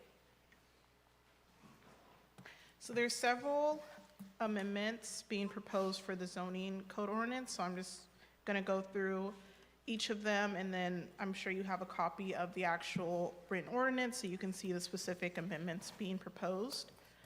So the first amendments to the residential and commercial definitions. So these include term definitions for terms supportive housing, single room occupancy, and low barrier navigational centers, as well as revising the definitions for farm labor housing and emergency shelters and licensed community care facilities.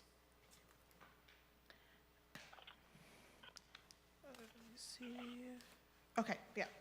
And then regarding the land use regulation zoning matrix, so this will include adding transitional and supportive housing, single room occupancy, low barrier navigational centers as permitted uses, as well as amending the permitted zoning districts for the multi-family apartment dwellings, emergency shelters, and licensed community care facilities. And so this table might be a little hard to see, but as you can see, the labeling for farm labor housing has been amended to read as agricultural employee housing, so that was a proposed amendment, as well as, again, adding transitional supportive housing and then single room occupancy, and then adding those in those respective zoning districts. For commercial, as you can see, we're proposing to add the low barrier navigational centers as a permitted use, and as well as amending the emergency shelter and the licensed community care facilities to allow as permitted uses in those respective zoning districts. Additional amendments include the lot development standards, and this would be amended to, as you can see on this table, to increase the maximum site coverage for the R3 zoning district, the high density residential, from 40% to 60%. For off-street parking and loading, the amendments will include adding parking standards for senior housing, single room occupancy, supportive housing, and emergency shelters, as well as amending the parking standards for mobile homes. So again, it might be a little bit hard to read, but for mobile homes, we're proposing to reduce the required parking spaces from 2 to 1 for parking space for each mobile home unit, as well as for senior housing and single room occupancy, adding a standard of one parking space per unit. For supportive housing, adding the standard of one parking space per unit unless the supportive housing is located within a half-mile of a transit stop. And then for, down at the bottom, emergency shelters, there's a couple of parking standards we're proposing. So it would be one parking space per 5 beds plus one space per on-site manager, one parking space per bed for bicycle parking, and then one reserved passenger van parking space. So we're also proposing to amend the density bonus section to add eligibility for housing developments that are for transitional and foster youth, disabled veterans, homeless persons, and lower income households. This is to make the city's current density bonus section consistent with state law as it reads currently. Amendments also include the multifamily residential development to remove the site plan design review as a requirement for multifamily developments. So we're proposing to add a new section into the zoning code for emergency and low barrier shelters to establish development standards. So this section would include definitions and development standards related to facilities, parking, lighting, security, management plans, and permitting requirements for emergency shelters and low barrier navigational centers. We're proposing to add another section, adding development standards for single room occupancy units. And again, this section would include definitions where these single room occupancy units would be permitted and further development standards related to facilities, occupancy, management plans, parkings, et cetera. So recently, their development standards were approved related to the site plan design review process. And so this section under powers and duties is just adding to those amendments that have already been made, clarifying the Planning Commission's role in the site plan and design review process. And again, as I said before, this would also include amending the site plan and design review section to eliminate that requirement for multi-family developments. Okay. So under the Chapter 6 Administration, we are proposing to add a new section, the streamlined ministerial approvals, to add standards and procedures for ministerial approvals. And this section would include more definitions, eligibility requirements, and application procedures for ministerial approvals. We're also proposing to add another section for by right approvals, and Miguel in his presentation talked a little bit about this as well. And this section would include, again, eligibility requirements, permitting requirements, and the application procedures. The use permit section would be amended to add more objective standards for temporary and conditional use permits. And finally, this list of definitions would be added under Chapter 7, just to add further definitions to some of the terms that have been added throughout the zoning code as a part of these amendments. So it's just adding more definitions for clarity. So the proposed zoning code amendments are consistent with the current adopted general plan from 1999. You're aware the city is updating, in the process of updating the general plan, but as is adopted, the proposed amendments are consistent. And regarding environmental review, the proposed amendments are eligible for a categorical exemption under section 15061, subsection B3 of the CEQA guidelines, the common sense exemption, which states that CEQA only applies to projects that have a potential for causing direct or physical change in the environment or reasonably foreseeable indirect physical change in the environment. The proposed amendments do not change the zoning designation on any of the property and do not affect existing land uses. The amendment will enable the city zoning ordinance to be updated for certain development standards, again, site plan, design review procedures, definitions, and the zoning matrix, amongst other amendments. So staff is recommending that the Planning Commission adopt the resolution to recommend to the City Council approval of the zoning ordinance text amendments 2025-01, amending the Livingston Municipal Code Title 5 for under chapters 2, 3, 4, 5, 6, and 7. I'm available for any questions. Thank you. You want to tackle your question first?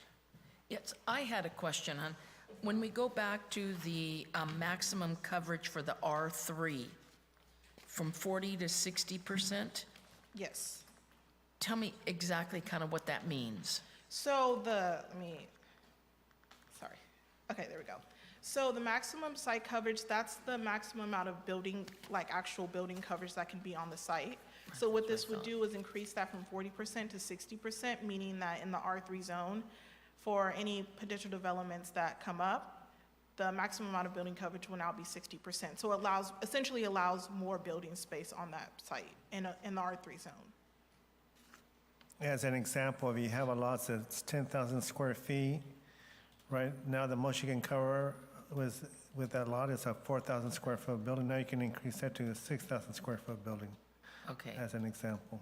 And that doesn't, I mean, there's accommodations in there still for the parking, for the number of units, and, I mean, depending on, there's different standards for different types of housing. So all of those things will be considered. This just allows additional building coverage. And then obviously other considerations like parking and things of that would also be considered to ensure that the design of the property complies with the zoning code. You're welcome. I had a similar question, like for the mobile home parking. Did we change the number for R3 for the R3 for parking as well? Sorry, can you? Like the number of, how it says mobile home, it used to be 2 parking spaces per mobile home? Yes. Now we reduced it to 1? Yes. So what impact are we gonna have with, creating this 60% for, like, covering the space of 60% and reducing potential parking spaces? Is the parking requirements gonna change for those type of properties as well? For like the R3, so, for, I don't know, like in commercial, like some designated commercial businesses require X amount of parking. Is that something in the R3 that we have? So as it's written in the code now, parking standards are use-specific, not zone-specific. I don't know if that's the question that you're asking. Okay. Yeah, so for each specific use, there are associated parking standards, and then depending on whichever zone it would be in, the zone itself wouldn't change the parking standard. It would be based off what use is being proposed. If I may add, as development, as we said earlier, we're talking about growing up and not necessarily growing out. And so some of the new development that we're trying to foster would be what we call transit-oriented development. So not that we're becoming a big city, but the idea is that we would have the less need for parking when we have more transit. People can ride buses, or people can commute, or, we do have the planned ACE train station, and the best way to get people and avoid traffic on freeways and so is to provide more transit-oriented, I say development, but infrastructure. And so does it make sense for us to continue to have 2 parking spaces? We're going to lean more on transit services, whether it's an ACE train or bus service. They're like a large city, you go to downtown San Francisco or Oakland or, I don't know, some of these areas. They do have parking for their residents, and there's limited parking on the street, but there's more opportunities for transit services. So that's kind of like the way the state is going, kind of making more efficient use of the land. by reducing the need for parking, allowing people to walk, to bike, and having services more closer to home than rather than to, drive across town to get something. Does that make sense? It makes sense, but I think without having that established foundation set, you're gonna see cars parked everywhere. Just off-street parking and, so within this, where is the, your or the resident, the apartment complexes, like, the high-density apartment complexes, where would that fall into? That's a different Multifamily R. dwellings. That's a different R. That you're looking at R3s versus R1s. Those are all different types of, like our R1s would be our apartment complex, versus your R3s, your single-family residential. So where does it sit here? Right now, one of our apartment complexes that are being developed. So apartments would fall under multifamily dwellings. So you need at least two garage. Yeah, so At least one garage, garage. carport, or off-street Or parking. off-street So parking. 2 spaces per unit. Each dwelling, and then right below that says at least one unit for multifamily projects consisting of 7 or more units. So may require the provision, okay.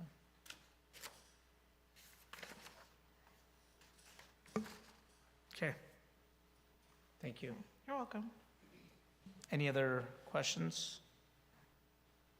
Mobile home, they need to extra parking too, if they have some guest parking, where they park. When mobile home guests coming, where they go? Single family? No, mobile homes. Yes, so as the code is written now, it doesn't specify any requirements for guest parking. It's just related to the actual, residents who are living there. So there's no provisions in the code that specifies any type of guest parking. So that's kind of up to the mobile home park, because they normally do accommodate for guest parking. Yes, so I guess Yeah. that would be up to whoever's developing Right. how much parking that they would want to provide, but the minimum would be 1 space per unit, as we're proposing in the code.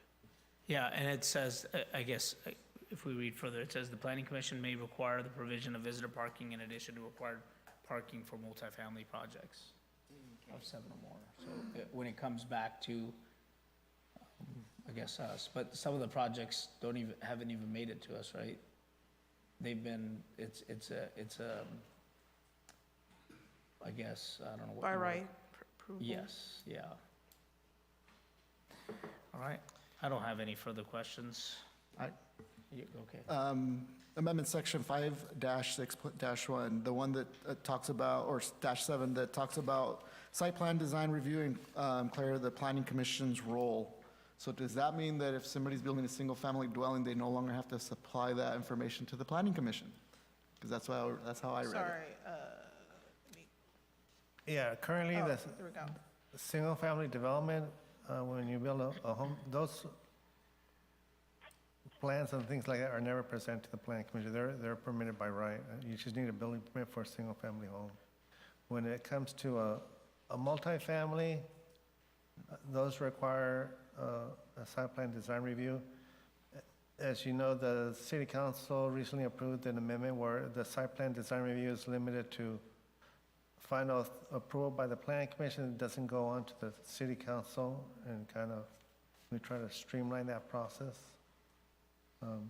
There are some projects that might be approved by right, depending on where they're located and where they're included in their prior housing element cycle. So this will only affect if they're not having to rezone the area, right? I mean, that's what I'm trying to get at. So if it's designated a residential area, single family, then we'll never see it because Right, it's if just it's residential. one, those site plan design reviews are just reviewed by staff for compliance, and they do not come to the planning commission. So this has already been status quo, or is this the change? Just kind of want to make sure. What we're proposing is multifamily. So as the code is written now, single families do not require the site plan Correct. design review, but multifamilies do. So So we're Correct. proposing to eliminate that requirement for multifamily developments. So as we designate all these new locations for our high density, we would never see the plans for those. That's what we're saying. Correct, the Plan Commission would not, city staff would. And to speak to that, then, like, you know, you sit in this role for the future planning and aesthetics and all that stuff, right? Like, Yes. what's the purpose? Whenever we have a site plan design review, the purpose was, one,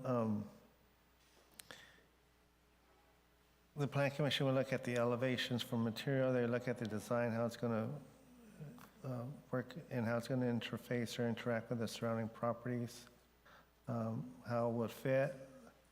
So when we had the site plan design reviews, like, we want to be able to review it to see how it's gonna look, how it's gonna fit in, and then let the Planning Commission and City Council. At this point, where, you know, HCD saying you guys need to, you know, make it easier, facilitate that. And what we've started to, you know, cities have started to do is identify design guidelines. Like, look, if we move to something that's just by permit, we want to make sure you have things like private open space, meaning each dwelling unit, each has like a private courtyard, and there's a common open Muted. space. What was that? Unmuted. Oh. So there's some design criteria for multifamily, and we may want to beef that up, but you're absolutely right. We're looking at, for those properties that do not require zone change or use permit, they would not require site plan design review. If it's just a building permit and they comply with the zoning code, I mean, they would just need a building permit, will not come to the planning commission. So this would basically streamline an applicant's process. Right. Has, and maybe we can open it up to the public. Has that been a backlog, or has that been a hurdle for developers within our, if, I'll open up the public comment period at this point if. So just to kind of give you some feedback, what I hear Miguel saying is, give an example, like ADUs, right? As long as you meet the setbacks, as long as you meet the square footage, it's approved. So what they're proposing is, let's say you already have an R2 zone, it's already zoned for duplex, you meet the setbacks, you meet the parking requirements, you meet the landscaping, you meet the, everything, you check all the boxes, then it should just get approved. It shouldn't have to go to site plan design. Let's say I have a variance, say, hey, you know, my setback is supposed to be 10 feet, I need 9 or 8, then it still has to go back to you. But assume you guys are already in the, and this is pretty standard with most cities, if you have let's say a table that says how many parking requirements, how much open space, how much square footage, how much density, then if the applicant checks all the boxes, you should be able to just get a permit. Well, right now, the problem with going to site plan design review for something simple is that it could take 3 or 4 months to get to planning, and then it takes another month to go to council, and then it takes, and council understood that and they already waived that. So sometimes it could take a year to get a permit where you can get it, you know, in another jurisdiction in 30 to 90 days. So that's the reason behind it. Got it, thank you. Any other public comments? I think my only thing is, like, if we wanted, like, let's say there's an apartment complex A, and it looked like it followed some of the aesthetic, footprints of, how would we make B kind of fall with the same, aesthetic design if we had no ability to hold the developer to that standard? What guidelines, can you say something similar to, I don't know. I'd mentioned that we have design guidelines, we can increase those, buff those up. These are the things you should consider when you're designing a apartment complex. I mean, I mentioned a couple of things, but, some of them should perhaps consider having a community center or a play area for kids, in addition to, storage for bicycles or what have you. Who comes up with those guidelines? Does the planning commission come up with those? Staff would recommend some, and we present them to the planning commission. We have some already, but we can certainly beef those up. Okay. Sorry, I just bring it up because the only way I would have known that we were building 3-story apartments in our community was because it came through planning. Not that it makes a difference anymore, because now we've established a standard for having 3-story buildings and we can't go back. But that's the only reason I brought some concern into it. When I see this as, as a safety concern, I had brought this, something that came up from this came up because we saw the site plan. But, I mean, for what it is, it doesn't matter. So, okay. All right. And Jose, usually the feedback that still comes from the planning commission, so you don't get like a free-for-all. I mean, he still has to check the boxes. Does that make sense? Like, you have to check the standard. Let's say I propose something, he needs to still say yes. So how about this? I was the plans examiner. I used to work with planning, so I understand that process. There's someone that's going to review it, but as a public member who was looking from the outside in, Right. when I look at a commercial, because it's a commercial property in a sense, right? You have a high density, a lot of people. The only way for me as a community member to be able to see it is it has to come through this process. Otherwise, I'm just going to see this building being built, going, what the heck is that? And that's what we're going to see. And I'll just give you some content, some feedback to that, because different jurisdictions or cities, counties have kind of dragged their feet on streamlining the process. The state already said, hey, like that project, you guys already, you already lost some of that. No, housing should be streamlined in the most sense, but yes, we're good. Thank you. Thank you for your comments. So I guess, just to clarify, so you don't just get a permit, you have to check all the Correct. boxes to be able to get a You permit. still have to, you have to And follow the law. And Yes. if there's any variance, then it still has to go back to you guys. Yeah, thank you. So I guess, how do we ask to get guidelines come back to us? Under agenda item 11, you can say, for future agenda items, staff, can you please bring back an item that we can review design guidelines for multifamily items? Agenda item number 11, come back with the guidelines for the development. Okay. Do we have a motion for the adoption of this resolution?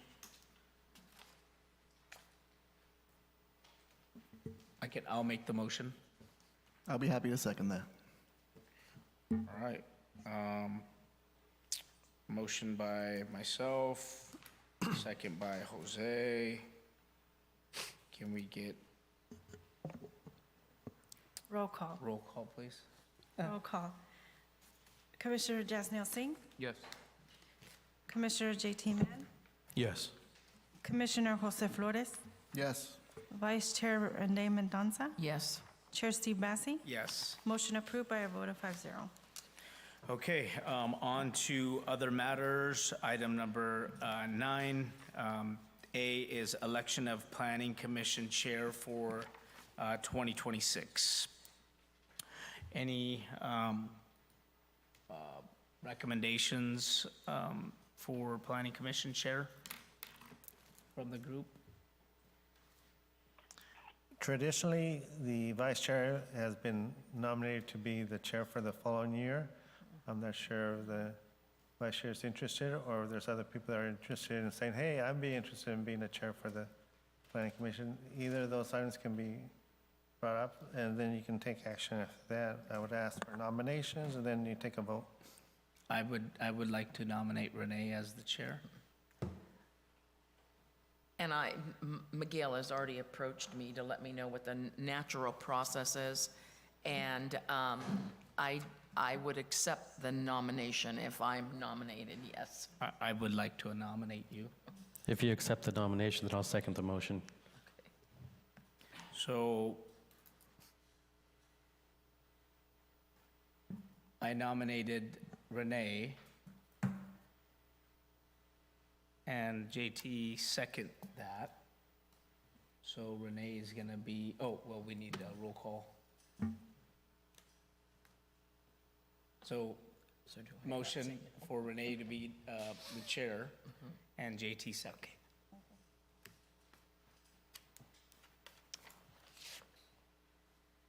Roll call. Commissioner Jasneel Singh, Yes. Commissioner J.T. Mann, Yes. Commissioner Jose Flores, Yes. Vice Chair Renee Mendoza, Yes.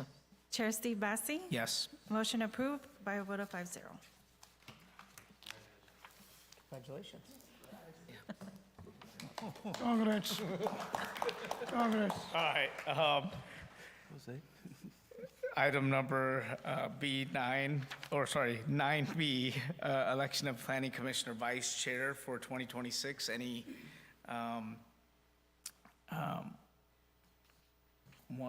want to jump on that, or any? Jose. Jose? I was just going to say Jose, too. I was actually going to say Jose as well. Well, I don't know how many years you've done this, but you've been nominated, my friend. Yep. If there's a nomination and first motion and you accept, then we'll second it.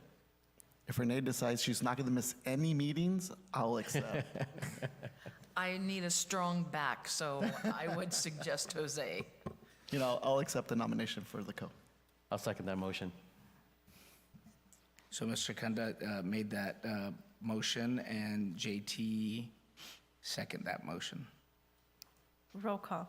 Commissioner Jasneel Singh, Yes. Commissioner JT Mann, Yes. Commissioner Jose Flores, Yes. Vice Chair Renee Mendoza, Yes. Chair Steve Bassi. Yes. Motion approved by a vote of 5-0. Congrats. Congratulations. Yep. Congratulations. Can we shift seats right now? Oh, okay. All right. Okay. Yeah, no, I'm good with it. Next item is number 10, Report of Community Development Director. So Miguel, I'll pass this on to you. Thank you. I'll review 3 general items, recent council actions, housekeeping items, and on the horizon. Under city council action, on November 18th, the city council conducted a public hearing and selected a preferred land use alternative for use in the update of the general plan and the general plan land use diagram. The consultants have already begun working on that. On January 6, 2016, the city council commenced the update of the Uniform Building Code to enact the 2025 edition of the Unified Building Code, so they took action on that. On January 6th, they also appointed Jose Flores and JT Mann to the Planning Commission as regular members. Congratulations, gentlemen. And they reappointed Mohinder Kanda as an alternate member of the Planning Commission, so congratulations. We still have a vacancy as an alternate Planning Commissioner.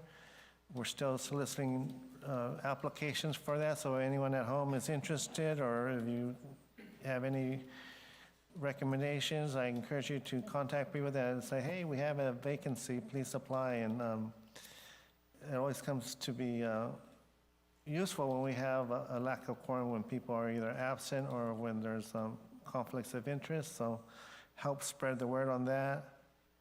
Housekeeping items: with the start of the new year, where you'll be required to file your statement of economic disclosures by April 1st. Submit that online. It's 4 months away, but it's like, doing your taxes. 700 form, yeah. On the horizon, as mentioned earlier, the City Council will be holding a Goal and Priority workshop on January 29th. It's a Thursday at 6 p.m. here in the council chambers.